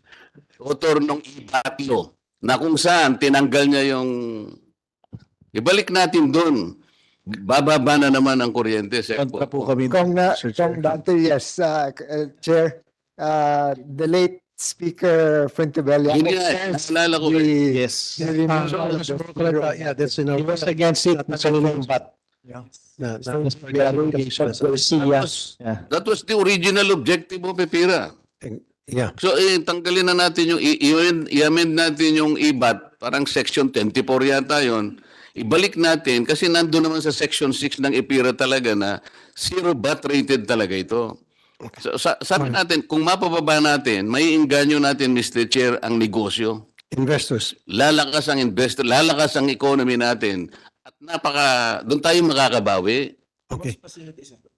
Yes, sir. Mr. Chair, isang singit. Yes, go ahead. So, with what is Honorable Marcoleta is discussing, I think first thing we have to understand is sinasabi kasi ni Honorable Marcoleta, babaan natin yung rates ng electricity so that mga investors would come in specifically on the manufacturing side. Ano po?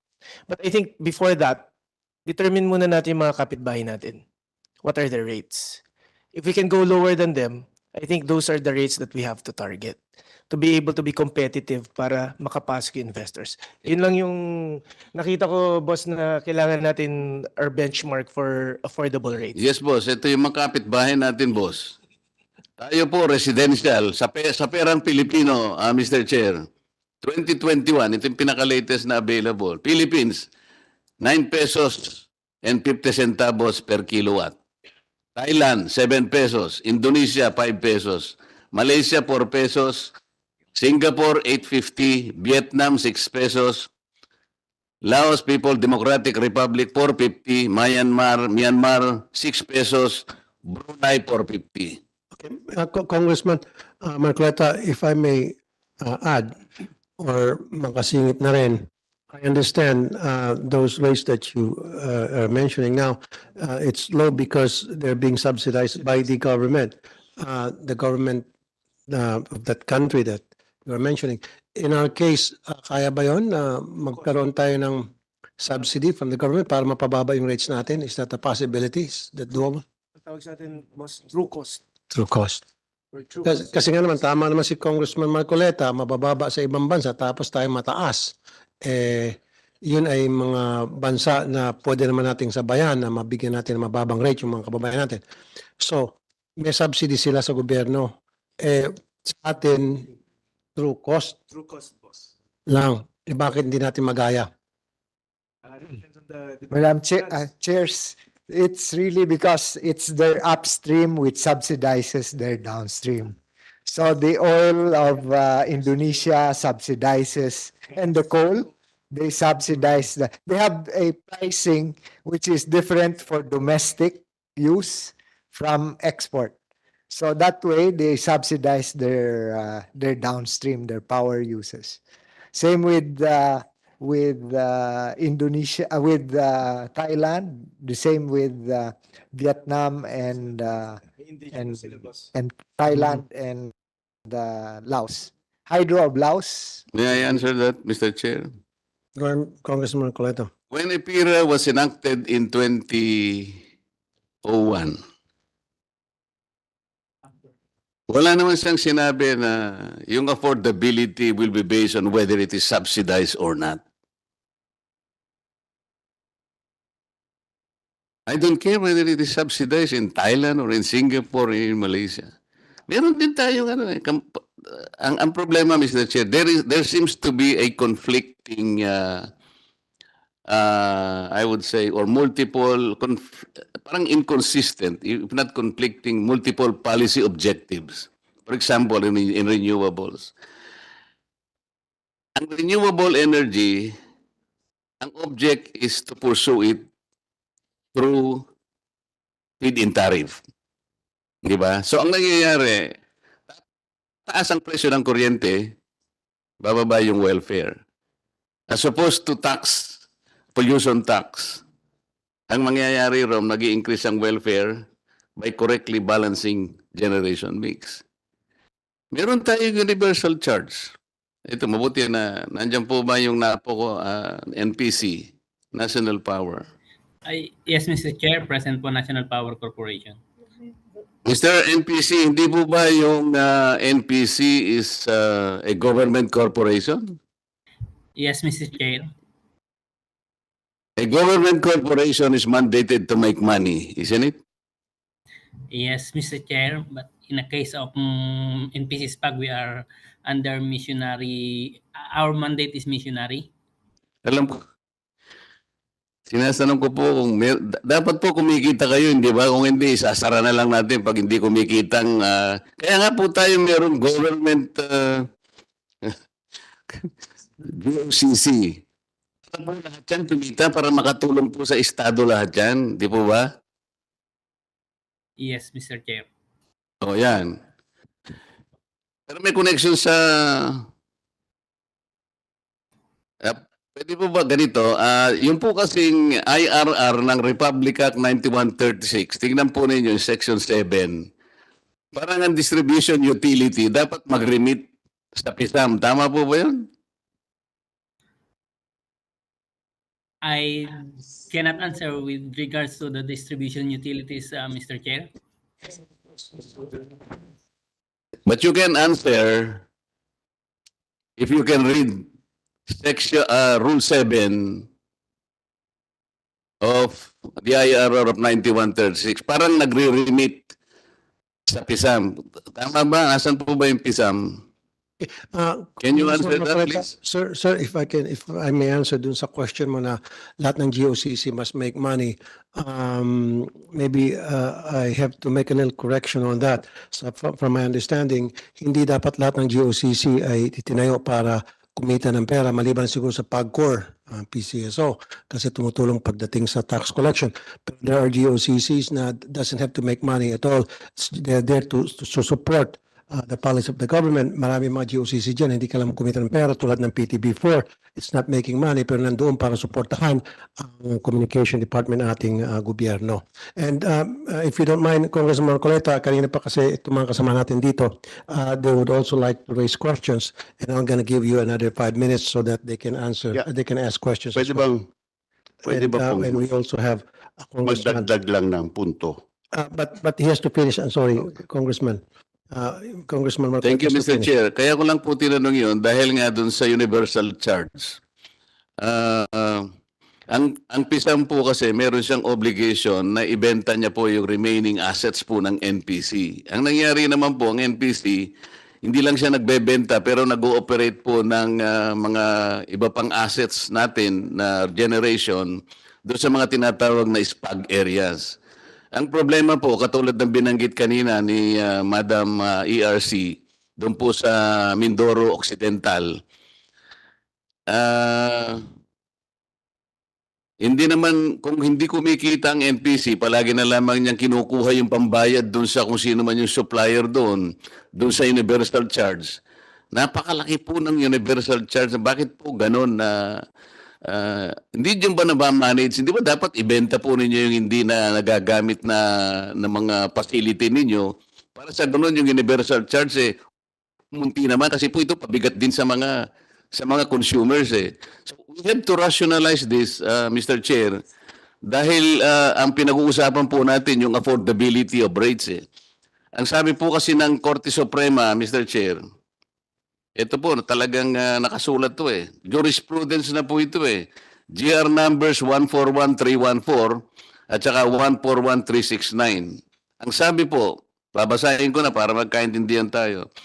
To charge consumers for expenses incurred by a public utility which are not related to the service or benefit derived by the consumers from the public utility is unjustified and inequitable. Ang question pa nga doon, sabi niya, should public interest prevail over private profits? Ito po, meron pa siyang sinabi. Rate regulation is an art, reaching a result that is good for the public utility, but is best to the public. So makikita po natin dito, Mr. ang balancing talaga. We are always for the affordability kasi nandun po yun sa batas. Yun po gusto ko doon ako magtapos, Mr. Chair. Salamat po. Okay, thank you, Congressman Marcoleta. And now let's move on and let's go to Congressman Albert Garcia. Congressman, the floor is yours for your questions. Yes, thank you very much, Mr. Chair. I have a few questions for our resource persons. And very quickly, first of all, to the DOE, if I understand correctly your brief presentation a while ago, maganda ho yung outlook natin at wala masyado magiging problema. Did I understand correctly? Better than last year, Mr. Chairman. Okay. Thank you, Secretary.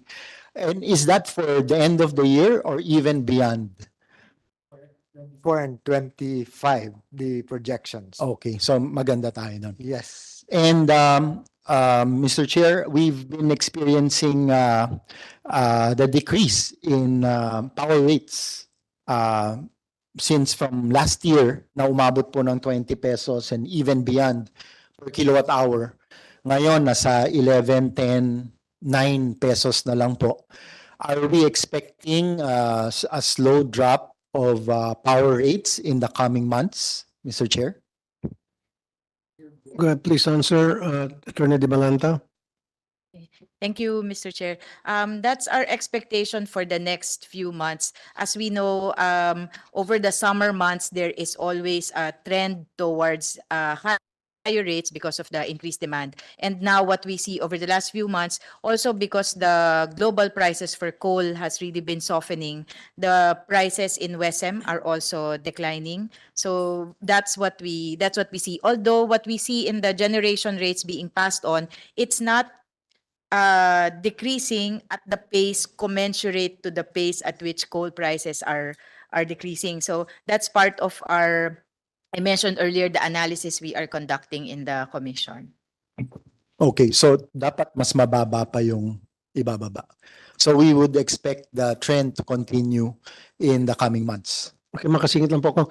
So, bumababa po yung presyo ng coal, tama? So, kung bumababa Yes, po yung sir. presyo ng coal, dapat bumababa yung rate natin kuryente. Tama po. That's That's what's the happening right now. expectation. Opo. But hindi po sila 1:1. When we saw last year with the steep increases in coal prices globally, halos sumunod po sila, magkakabit yung increase. Pero ngayong mabilis na din yung pagbaba ng coal prices, bumababa pero mas mabagal yung generation rate. So inaaral po namin na bakit nagpapabagal. Pwede pong dahil sa exchange rate. Kasi po imported nga po yung coal, so it could be because our exchange rate is not as favorable. Baka po isang factor yon. But we need study further po. Okay. Isa na lang po. I understand yung major supplier natin ng coal, importation natin ng coal is from Indonesia. Ang kinakatakutan ko lang, baka magkaroon ng problema sa Indonesia, just like what happened to Russia and Ukraine. Paano kung nagka-problema sa Indonesia? So, meron ba tayong other alternative countries na pwede natin pagkunan ng coal in case nagka-problema sa region na yon? Thank you, Chair. That's precisely why we want to diversify the sources of power and energy in the country, because we cannot remain over-dependent on just one single source. But the last time that Indonesia imposed a moratorium, that's why we lowered the tariff on imported coal from other sources. So including, it would have included Russia as far away as South Africa and even US sources, but mainly and Australia is already zero tariff. So those are our alternatives. Thank you, Secretary Tia. You may continue now, Congressman Garcia. Thank you, Mr. Chair.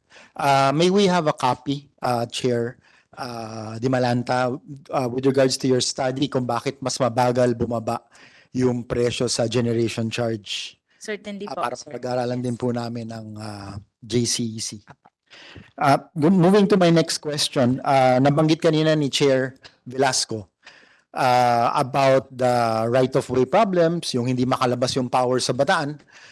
We're host to several power sources, as you know. Na-announce po ni Presidente sa kanyang SONA na sisimula na po yung Bataan-Cavite Interlinked Bridge connecting Bataan to Cavite, Region 3 and Region 4. And alam ko sa design, may utilities section. And aside from cargo trucks, cars that will traverse the bridge once it's done, syempre pwede rin po doon ang utilities like internet, water, and probably power. And wala pong right-of-way issue masyado ito dahil dadaan sa dagat, connecting to a main big market for power, which is the Calabarzon area.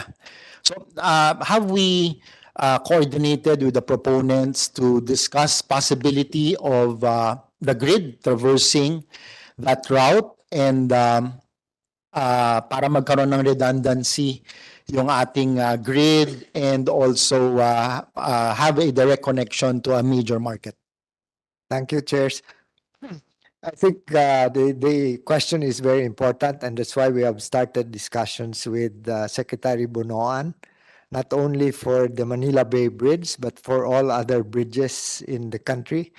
And the other missed opportunities, like, for example, what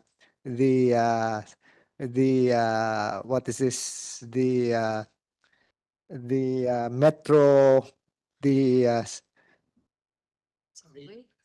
subway, because that's an opportunity again to have and even to lay down the distribution lines along the subway. And then the other is really with the tollways in the country. So unfortunately we haven't done this in the past, and therefore these have really been missed opportunities. But going forward, we would like to be able to take advantage of this. Thank you. Thank you. Please keep us posted on the developments with this coordination. Next question, Mr. Chair. Recently, our chairman, Chair Rafi Tulfo and Chair Lord Velasco, went to Bataan with the good secretary about 5 months ago, 6 months ago, to inaugurate the first grid scale battery. So first ever in the country. And so this is a big development, especially sa renewable and in maintaining the ancillary services of the grid. No? May we know the updates? Because the last time I checked, parang naghihintay yata sila ng license for them to operate, I think with DRC. So may we know the developments? Kasi very crucial po ito, especially we're moving into renewables itong mga darating na panahon. Thank you very much for the question, Honorable Garcia. On the part of the DOE, we have already made the necessary endorsement of all these battery projects or energy storage projects. So I believe the proponents have also participated in the competitive selection process of NGCP for ancillary services. So yun na lang po siguro yung final process before they can start operation. Thank you. Okay. May we hear from the ERC, Mr. Chair? Go ahead, ERC, may I answer? Thank you po. Maybe we can clarify. There are two permits. Maybe they're referring to the certificate of compliance, which is like the permit to operate. That has already been issued, and that enabled them to participate in the competitive selection process undertaken by NGCP for the ancillary services. And for that, they were awarded a contract to provide ancillary services, and for which we have already issued also just last week the provisional authority for them to provide those services. Okay, so malaking tulong po ito for the grid and for our energy stability. Ano po? Marami pa po bang proponents that would want to come in sa battery? Marami po. Yes. Ikaw na. Mhm. If I may po, Mr. Chairs and Honorable Garcia, the Department of Energy have actually issued a guidelines on energy storage system. So we do not focus mainly on the energy storage system, but also to include other technologies. So kasama po dyan yung pump storage hydros at other mechanical devices that can be used as energy storage system. So nandiyan po yung compressed air at even po yung flywheel concept, which some of our companies have already tested. No, nagkaroon na sila ng demonstration on how efficient this at meron na rin pong mga technology providers in the country. Though hindi pa po full yung deployment. Unlike battery, which is been an accepted technology in the industry. Thank you. So marami nag-a-apply because in the US there's really a boom pagdating sa storage and battery. I think 32% per quarter ang boom nila. So dito I would expect the same technologies and proponents to come in to provide stability and cheaper power sa ating consumers. Moving to the next question very quickly, Mr. Chair. Sa NEA po, nabanggit kanina ng ating administrator na yung i-connect natin ang mga residents. So imbis na nag-target tayo ng sitio, diretso na sa mga residents as mandated by our president na matapos itong lahat, makonect lahat sa magkaroon ng kuryente by 2028. And from my experience as a local government official, this is a moving target. Hindi lamang po geographically, pati yung mga residents dahil they migrate from one area to another kung saan mas maraming trabaho, and we've experienced this in Bataan dahil marami pong economic zones, maraming trabaho, so maraming nagmamigrate. So this is very challenging, no? So how can the NEA really pinpoint and follow, meet the target at the same time, meet the challenges of this parang sort of moving target? Mr. Chair, we formulated a 5-year plan, basing it on the PSA census of 2020, and we came up with figures. However, these are raw data. And now we are coming up with the terms of reference in coordination with the Philippine Space Agency that we will do a satellite imaging of the whole country, identify the different households or the total households in the country. Yun po ay pambabangga namin sa raw data. Now, with regards to clustered households and gridable in the sense that it can be covered by the expanded distribution line, we will energize it through the sitio electrification program that is already in place. Now, the next question is, how about on the dispersed households that are far away from the grid and which will be unviable for us to still expand it? We resorted to what we call the solar home system, wherein it is solar with battery that would be able to supply 24 hours still of electricity with a maximum output of 60 watts that would cover 5 bulbs, a TV, electric fan, and a cell phone charger.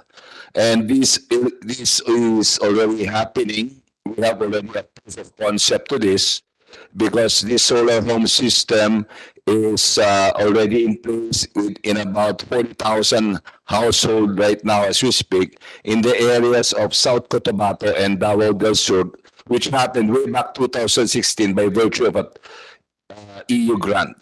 EU grant. So yun po ang aming strategy. Yun po ang aming strategy after we validate our raw data with the satellite imaging, and this will be there are three modes: the expansion of gridable lines, solar home systems, and for those clustered households still on a missionary area or the SPAG, then we will open it for the implementation of the microgrid program of the DOE. We will open it and offer it to the private sector. Napakaganda po ng programa yung solar home system. Sino pong qualified doon? Paano kayo gumagawa ng evaluation para maging qualified ang isang may-ari ng household? Well, Mr. Chair, actually, kapag hindi kayang abutin ng distribution line, immediately we have to provide a solar home system. Now, the next question here is, what is the sustainability program? As it is right now, the sustainability program, pag na-implement po natin itong solar home system, iti-turn over ho namin sa kooperatiba ito, the operation and maintenance. And the household will use prepaid. Sa installation ng structure, sabi mo kasi grant from Europe, so libre yun. That happened in 2016. Yun po ang proof of concept namin. Okay. But on the budgeting purposes, in-include ho namin yon sa aming budgetary schedules. So yun po ang next question po is the sustainability issue. Iti-turn over ho namin sa kooperatiba yan. At yung kooperatiba naman ho ang mag-operate and maintain ng solar home system which has a battery.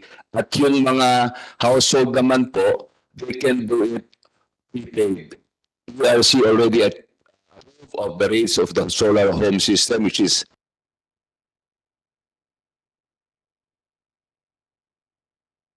charging 27.40 a day. About 220 that can light 5 bulbs. 5 bulbs, electric fan, and a cell phone charger. Yes, go ahead. Yes, Mr. Chair. So, is this parang paid upfront by NEA, by the electric co-op? That will be, programa po namin, it will come as a subsidy of the national government. As a subsidy? Subsidy po ito. Magkano Tama po sa per home? Magkano po per home? Actually, ang latest market research, it's cost 30,000 pesos per household system.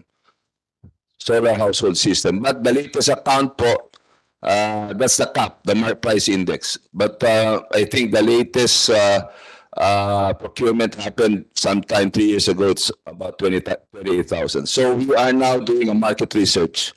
We are doing now a market research on what are the available technologies that are affordable to sustain this program. Okay, you have 2 more questions. Go ahead. And then after you, then we go to Congressman Arnie Fuentabella. Thank you, Mr. Chair. Thank you for that answer, Mr. Administrator. And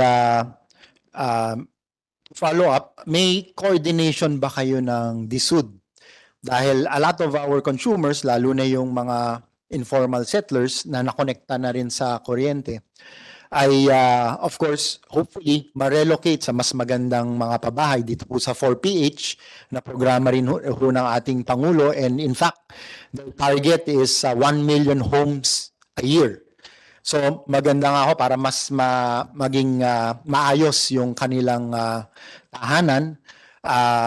Maganda may coordination din tayo para yung mga programa natin sa kuryente na talagang pro-poor ay masundan hanggang sa paglipat nila sa mga magagandang tahanan at hopefully makatulong, makaangat sa kanila into the middle class level. If I may respond, Mr. Chair, it just happened last Friday. Our guest of honor on our NEA anniversary and the last day was Secretary Acusar, because I entered into a memorandum of agreement with him because the NEA and me as the administrator is propagating and planning to extend housing programs for our linemen. So we both signed a memorandum agreement during the affair, and we already shared the coordination because he already announced to me that he needs the support of the electric cooperatives on those sides of his housing projects. And last question? Last two, Mr. Chair. Last sorry. two. Okay, go ahead. Thank you. I'm glad to hear that meron ng coordination. Last two questions po.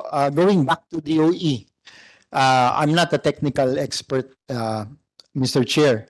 Pero ang pagkalam ko, nung ginawa po yung EPIRA, yung technology at that time was that in-unbundle natin yung mga power sectors, generation, transmission, distribution, and consumers, because that was the model at that time. Pero ngayon, may mga bagong model na nag-emerge, and because of climate change, yung dating concept natin of transmission na talagang mahahabang transmission lines, malalayo, that are susceptible to climate change and power disruption, ay tinitignan na muli dahil maaring hindi na ito yung pinaka-efficient. So ngayon, nauuso na po yung mga microgrids, smart microgrids. Are we looking at this newer, more efficient, more stable model for our country? Nagsisimula na po ba tayo dito? And may we know the details if ever? Thank you.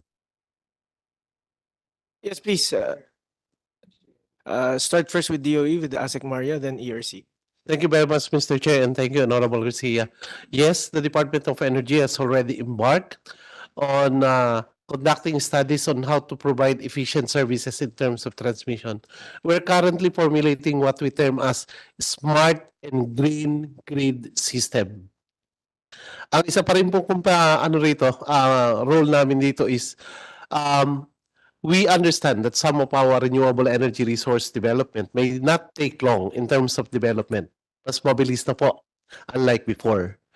But it takes also time in constructing and establishing yung ating mga transmission system. So yung smart and green grid system natin will address that timing, the right timing. We have to make sure that the lines are smart enough to cater for the needs. At isasamahan po natin yan ng yung ating artificial metering infrastructure, advanced metering infrastructure, so that yun nga pong flexibility ng grids natin will be there to ensure reliability. So nandun po yung availability, reliability, and efficiency. Thank you. I'm glad to hear that, Mr. Chair. And kung pwede po, ma-update din tayo from time to time sa JCEC because these are very interesting developments, Mr. Chair. And for my last question, Mr. Chair, we hear a lot about solar and wind sa mga renewable. Pero isa pang emerging renewable and very predictable is yung tidal energy. Have we started looking at tidal energy dito sa Pilipinas? Again, thank you very much, Mr. Chair and Honorable Garcia. We're not only looking at tidal energy. We are actually studying all ocean energy potentials. Yung pong tidal energy is just one. In fact, yung very first nating project was That's the same thing as the ocean wave energy, right? Yes po. Okay. Ang iba pa po yung ocean wave sa tidal. Tidal po kasi is yung high tide and low tide. Okay. So you capture the water during high tide. You, magkaroon kayo ng harang, then allow it passage on a turbine. Then yun po yung parang hydro yan na storage. Yun naman pong wave, yun po yung modulation. Yung difference po niya kung masyadong mataas 1 meter, it can, the oscillation can produce energy. Meron pa rin po tayong turbidity. Offshore wind. Turbidity po ng marine current. Pwede rin po lagyan ng turbina yun. And yung pong isang unang technology nga na natin is the ocean thermal energy resources. In other countries po kasi, yung difference ng surface temperature at saka yung deep temperature, umaabot ng more than 20 degrees. At kung gagamitan po natin yan ng yung tinatawag po natin na thermal fluids, yung madaling mag-boil, nasa 18 to 20 degrees lang mag-boil yung water, then that differential temperature can produce energy. Lahat po yan pinag-aaralan natin. And in fact, we have a few, of course, very few developers that have already secured service contract conduct the study regarding these ocean energy resources. Thank you po. Likewise, Mr. Chair, may I request that we be updated with these very exciting forms of clean energy in the future. And finally, Mr. Chair, it's not a question, gusto ko lang po sabihin na in the Freeport area of Bataan, ang presyo ng kuryente po namin for industrial is 6 pesos per kilowatt hour without any subsidy. So I just wanted, it can be done. Pwede po mangyari yan with the right setup, especially yung binabanggit ng mga microgrid smart setup. So pwede po mangyari to sooner than later for our economy and job creation to really flourish. Thank you, Mr. Chair. Thank you very much, Congressman Albert Garcia. Now let's go to Congressman Arnie Fontabella. Congressman Fontabella, you're recognized, sir. Thank you, Chairman Rafi Tulfo and Chairman Lord Velasco, my colleagues. Chair, konting question lang kasi ayoko nang gano'n sa DOE family. Actually, namimiss ko na po sila. Kasama ko sila.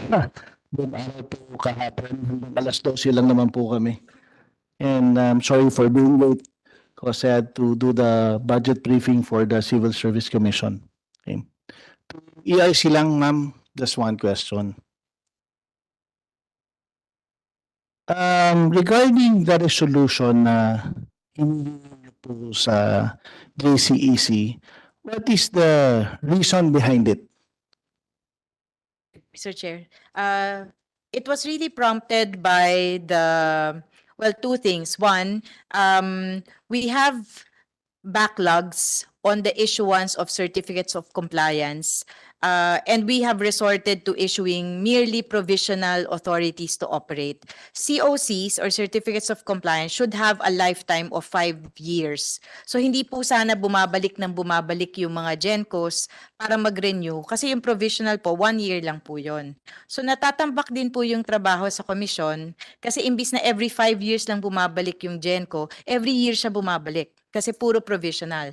Eh, hindi po namin siya magawang yung full certificate of compliance because they cannot comply with the public offer requirement. So that's the first. The second po is equity and fairness because we really think the public listing requirement is an unreasonable requirement for small, particularly for small renewable energy developers. Are we talking about REs only?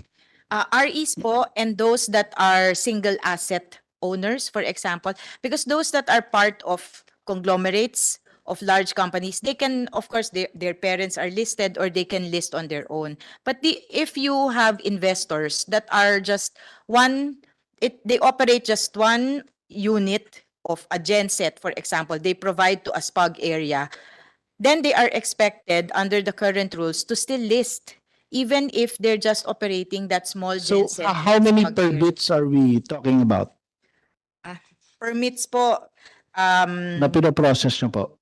Just for this one. I can provide the list of permits, but for example, 51% of our generation companies have failed to comply with this requirement. So half of that, I think we currently have 200, almost 300 GENCOs. Half of them are not able to comply. So what do you do, ma'am? Laging Puro provisionary. provisional lang po. So every year? Yes, Your Honor. And if we anticipate more RE companies to come in because the DOE, as we know, has conducted the auction. And the green energy auction results in smaller companies getting awards for that supply contract. And there will be thousands of them coming in if all the plans for renewable will be realized. So they'll all be renewing on an annual basis because they will not be able to compete. Is it safe to say, ma'am, na pag grinant po ng GCEC to, yung mga daily backlogs nyo is mababawasan? Definitely, Your Honor. Plus, we're also reviewing our own processes para po din hindi talaga mag-build up yung ganitong permit backlog. Okay. Thank you. Yes. Are you done with your questions? Not yet, Congressman, are you, okay, go ahead. Sa NGCP lang. No, just point of clarification first, Mr. Chair, no? Yung sinabi po ni Congressman Marcoleta, my dad, my father was against the VAT of energy. Okay. And even the late Ted Garcia. Okay. Just to clarify. And actually, yun yung point niya because talagang minsan sisisihin po yung ipula sa pagtaas ng presyo because of VAT. So malaking factor po yun. And just for the information of the body, I've been talking with ERC because dun po sa bill nyo, sa template nyo, yung systems loss and transmission loss is naka-VAT pa, pinapasa pa rin natin sa mga tao. So, is there any status doon sa pinag-usapan po natin about fixing your template na tanggalin na yung systems loss and transmission loss, ipapasa natin na hindi na vatable? Thank you, Your Honor. We're reviewing the bill format. Actually, our review is almost done, but we need to coordinate this also with BIR because it's the interpretation of the term gross receipts that we need to be reconciled with their view that they will not consider it also as part of gross receipts. Otherwise, there will be at the very least confusion on what is the basis for the VAT. But we'll update the But did you write a letter to BIR regarding this matter? not yet po on this, but we've written them on other Kasi items. malaking bagay po ito, no? Lalo na kung mababawas po natin. And hindi po sa makatarungan, lalo na po sa ating mga consumers na binabayaran pa yung systems loss, no? Pati po subsidies. Pati po subsidies, yes. VAT. So, sana po gawin po natin yun. And sa NGCP, ma'am, sa NGCP, how many delayed transmission projects do you have?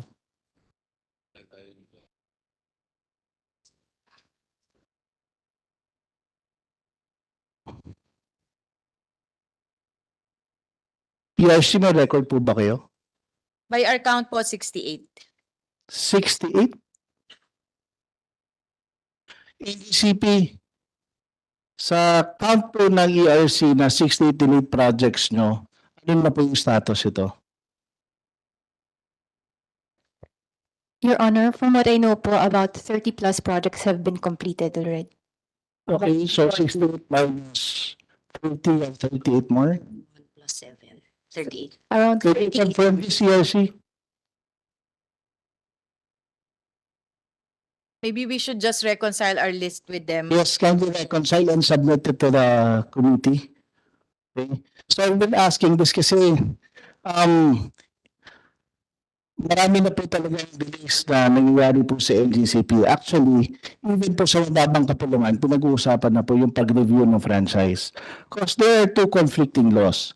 Actually, in the IPIRA law, ang hindi po talaga pwede i-privatize is the transmission. Okay? And but because of the franchise law, nag-grant po sa NGCP yun. And maybe during that time, kulang pa yung pinunan ng ating pong gobyerno, kaya po pinapasok natin ang pribado na para gawin po ito. But you have to show us that you have connected the Luzon, Visayas, and Mindanao.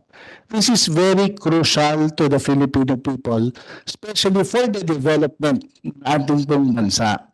Now we have renewables, REs. So I'm asking NGCP, may plano na po ba kayo? Marami pong plano na ang DOE. Are you aligned sa mga renewables natin na makonect po sa grid? Your Honor, for the renewable projects that were considered in the TDP, they're underway. But there's recently flagged concepts on other renewable sources. They're yet to be included po in the plans and programs of NGCP. Yes, kasi nakita mo po natin, even we are reviewing na yung sa pag-grant sa inyo ng franchise. Actually, find it a sweetheart deal. Even yung franchise tax nyo, consumer pa rin ang nagbabayad. But since grant sa inyo ng gobyerno yun, expecting a lot from you also. Okay? Even ang ating mga spag areas.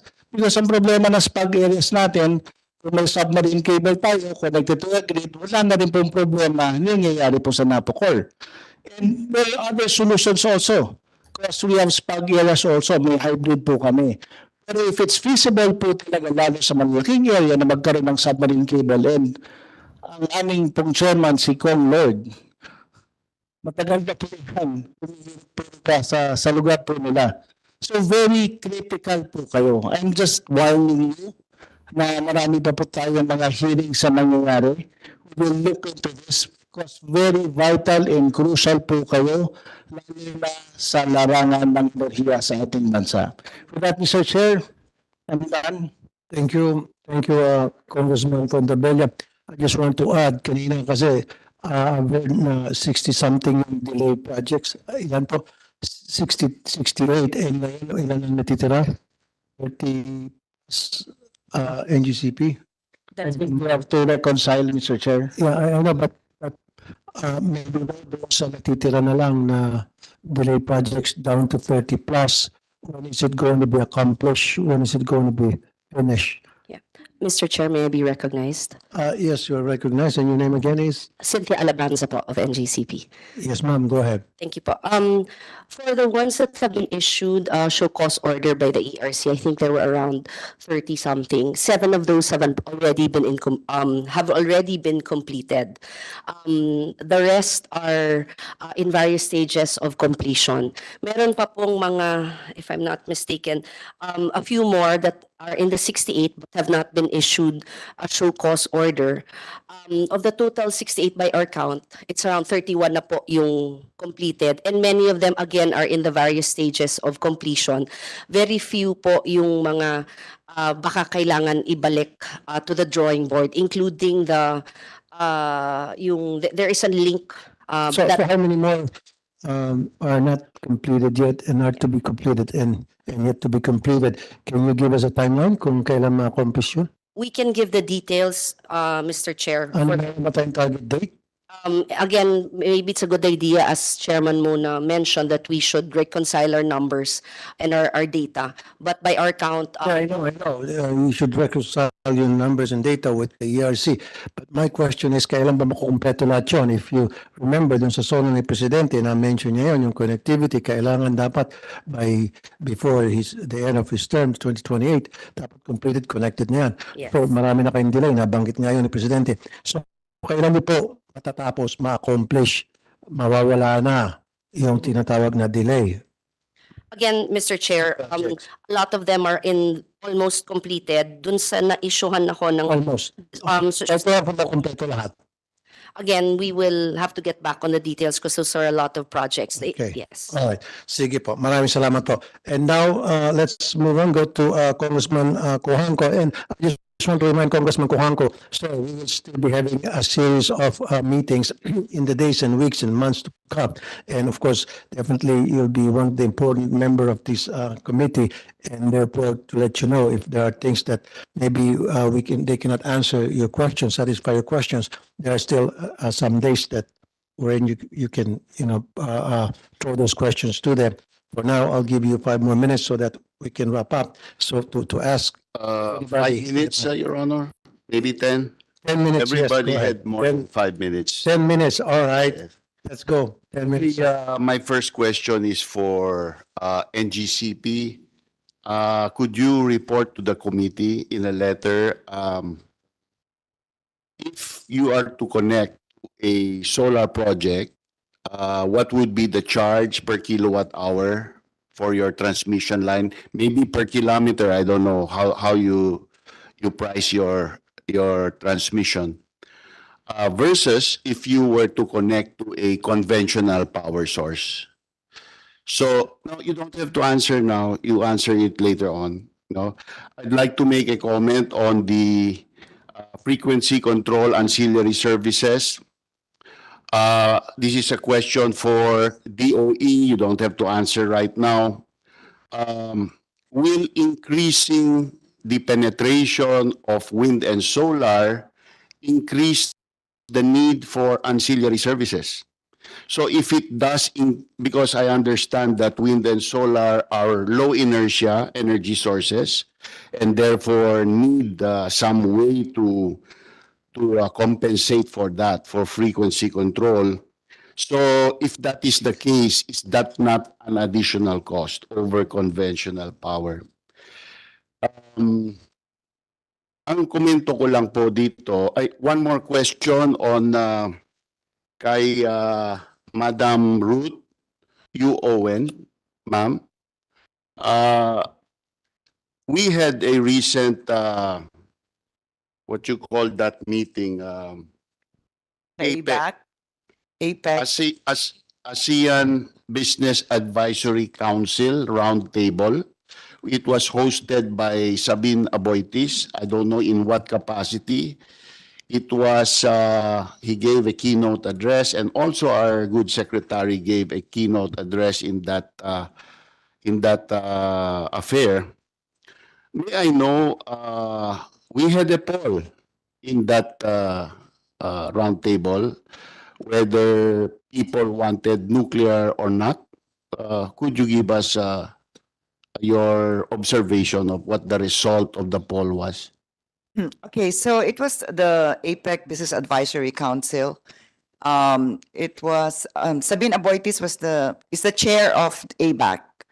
The poll was conducted for more than 100 attendees on nuclear. The subject is small modular reactor. So at the start, before we started the discussions, there was a poll to ask if the attendees are in favor or not on nuclear. And I think 90% said they're in favor. Repeat that please for the record, 90%? 90? I think so, yes, as far as I remember. That is for the consumption of our good secretary. So that, I think you were there, Mr. Secretary, you saw that response. So I'd like to tie that with the survey done, SWS survey done by the previous DOE in the Duterte administration, which showed that 79% of respondents thought that nuclear power could help lower the price of electricity. So there is some general acceptance of nuclear power among consumers, Mr. Chairman. So let me go to say that just a moment. Let me go to say that I do not see the sense of urgency or imperative or the imperative to push the nuclear solution in the country by the DOE, specifically by our secretary. Kung usapan natin ngayong hapon, naging masalimuot sa aking tingin na tingin po ang savings na gusto natin i-squeeze sa presyo ng kuryente. Yun pong papel na binigay ko sa ating dalawang co-chair, yun po galing sa EIA, which is a US Government Information Agency. It is the average cost of the over 94 nuclear plants running in the United States today. Ang average cost po nila, including fuel, including regulation, including the waste disposition trust, including the decommissioning trust, is 20.3 US cents per kilowatt hour. Mr. Secretary, that is 1 peso and 30 centavos per kilowatt hour, which does not include, please take note, ERC, which does not include capital recovery. So, na ROI na po ang nuclear plant, napakamura na po ng kuryente. Sana po ma-internalize ng ating mga miyembro dito sa joint commission na ang laki po ng tipid sa pag-iwas ng pag-angkat ng coal or gas kapag nag-nuclear po tayo. Ano po ang diferensya? Sa bawat 1,000 megawatt, makakaiwas po tayo ng around at least $700 million a year in avoided fossil fuel importation. Ang nuclear po, mataas ang sweldo, malaki ang bayad sa tao, sa pagpatakbo, pero halos wala sa fuel. Kabaliktaran po ang fossil fuels. Lahat ng pera natin napupunta sa bansang nag-export ng fossil fuels, ngunit ang liit po ng sweldo sa tao. So ang dami pong benepisyo ng nuclear na hindi ko pong nababanggit ng ating DOE. Kaya po ay kagabi kinwestiyon ko na ito kay Secretary, bakit po hanggang ngayon halos 14 po ang nuclear vendor countries na hindi Amerika na hindi po nating pinapadala ng IGA, Intergovernmental Agreement. That is between the DOE of our country and the DOE of the other country. Ang dahilan na binanggit ng ating secretary is that the DFA daw yon. Ang tanong ko po, kayo ba po ay nagsabi sa DFA na kailangan bilisan po nila yan? Sinabi nyo ba sa kanila na pag wala tayo niyan, hindi po tayo makapag-umpisa? Hindi po dumating dito ang mga representative ng vendor countries na yan para ialok sa atin o magdiskusyon sa technical ng mga teknolohiyang ito. Meron po akong binigay na House Resolution urging the nuclear, the DOE to establish the Office of Nuclear Energy just like the American DOE. Ang nakalagay po sa resolution, dapat may USEC na exclusively for nuclear lang ang kanyang trabaho. Merong 10 plantilla positions. So yun po ang sense ng House na ipinaabot po sa inyo. Tanong ko po dahil budget season po ngayon. Magkano ba ang budgetary support na kailangan po ninyo para ma-fulfill po itong hinihingi ng resolution na ito? Banggitin ko rin yung 1, 2, 3 negotiations natin with USA. Bakit ba po hindi pwedeng ipaalam sa kung ayaw nyo po sa akin, dito po sa ating JCEC, yung takbo ng negosasyon tungkol po dyan. Dahil baka may concern po kami na later on na nagawa nyo na yung final draft, may komentaryo kami, babaguhin nyo na naman, madidelayed na naman po ito. So I do not see the point of withholding it from leaders of Congress. Ang KHNP po, Korea Hydro and Nuclear Power, and the Korean government went to your office and told you that they are willing to conduct a free feasibility study worth several million US dollars for free with no commitment on the part of the Philippine side. Bakit po hanggang ngayon ilang buwan na po ang lumipas, ibinato niyo po sa DFA.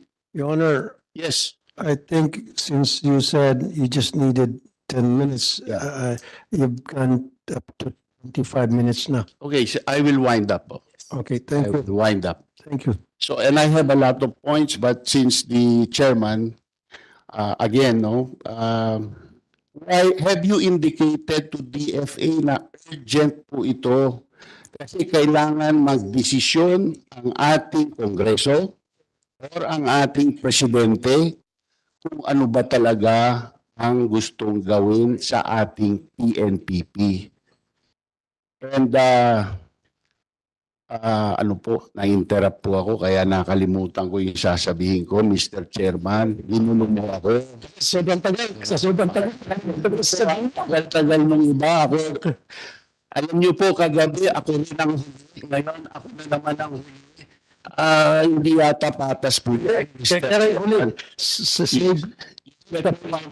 Let me wind up, no? What was I saying? Yes, namimiss po itong buong kwantong ito, the elephant in the room. The obvious answer, lower electricity prices for the long term. Cleaner electricity, more reliable electricity that does not have side effects on the grid. Bakit po ganon? Dahil kulang po ang inyong liwanag. So, titin ko po, yung PISAM, kagabi sinabi ko, gusto niyong ibenta ang Bagak, Nuclear Village at Caliraya Pump Storage na sinadya para sa nuclear plant. Hindi niyo po dapat ipaghiwa-hiwalay yan kasi kung hindi man desisyonan ng PNPP nitong administrasyon, dapat buong-buo po ang PNPP para sa susunod na administrasyon. Huwag niyo pong sabotahin dahil that is economic sabotage, Mr. Chairman. So yun po ang aking pahayag. Binigay ko po kagabi, narinig ko po ang PISAM, baka po kayo makasuhan ng economic sabotage kapag nagwasak-wasak niyo po yan. Maraming salamat, Mr. Chairman. Thank you. Okay, there will be series of meeting in the coming days, and the schedules will be discussed by the members of this committee. So for now, on behalf of the Senate panel, this joint hearing is hereby adjourned. On behalf of the House panel, I'd like to thank the members, the Chair Tulfo, and our resource persons for giving us time and sharing with us the energy outlook and also plans and solutions to be made by our energy family. Maraming salamat po. Maraming salamat po sa pagpunta lahat. Magandang gabi po. Salamat.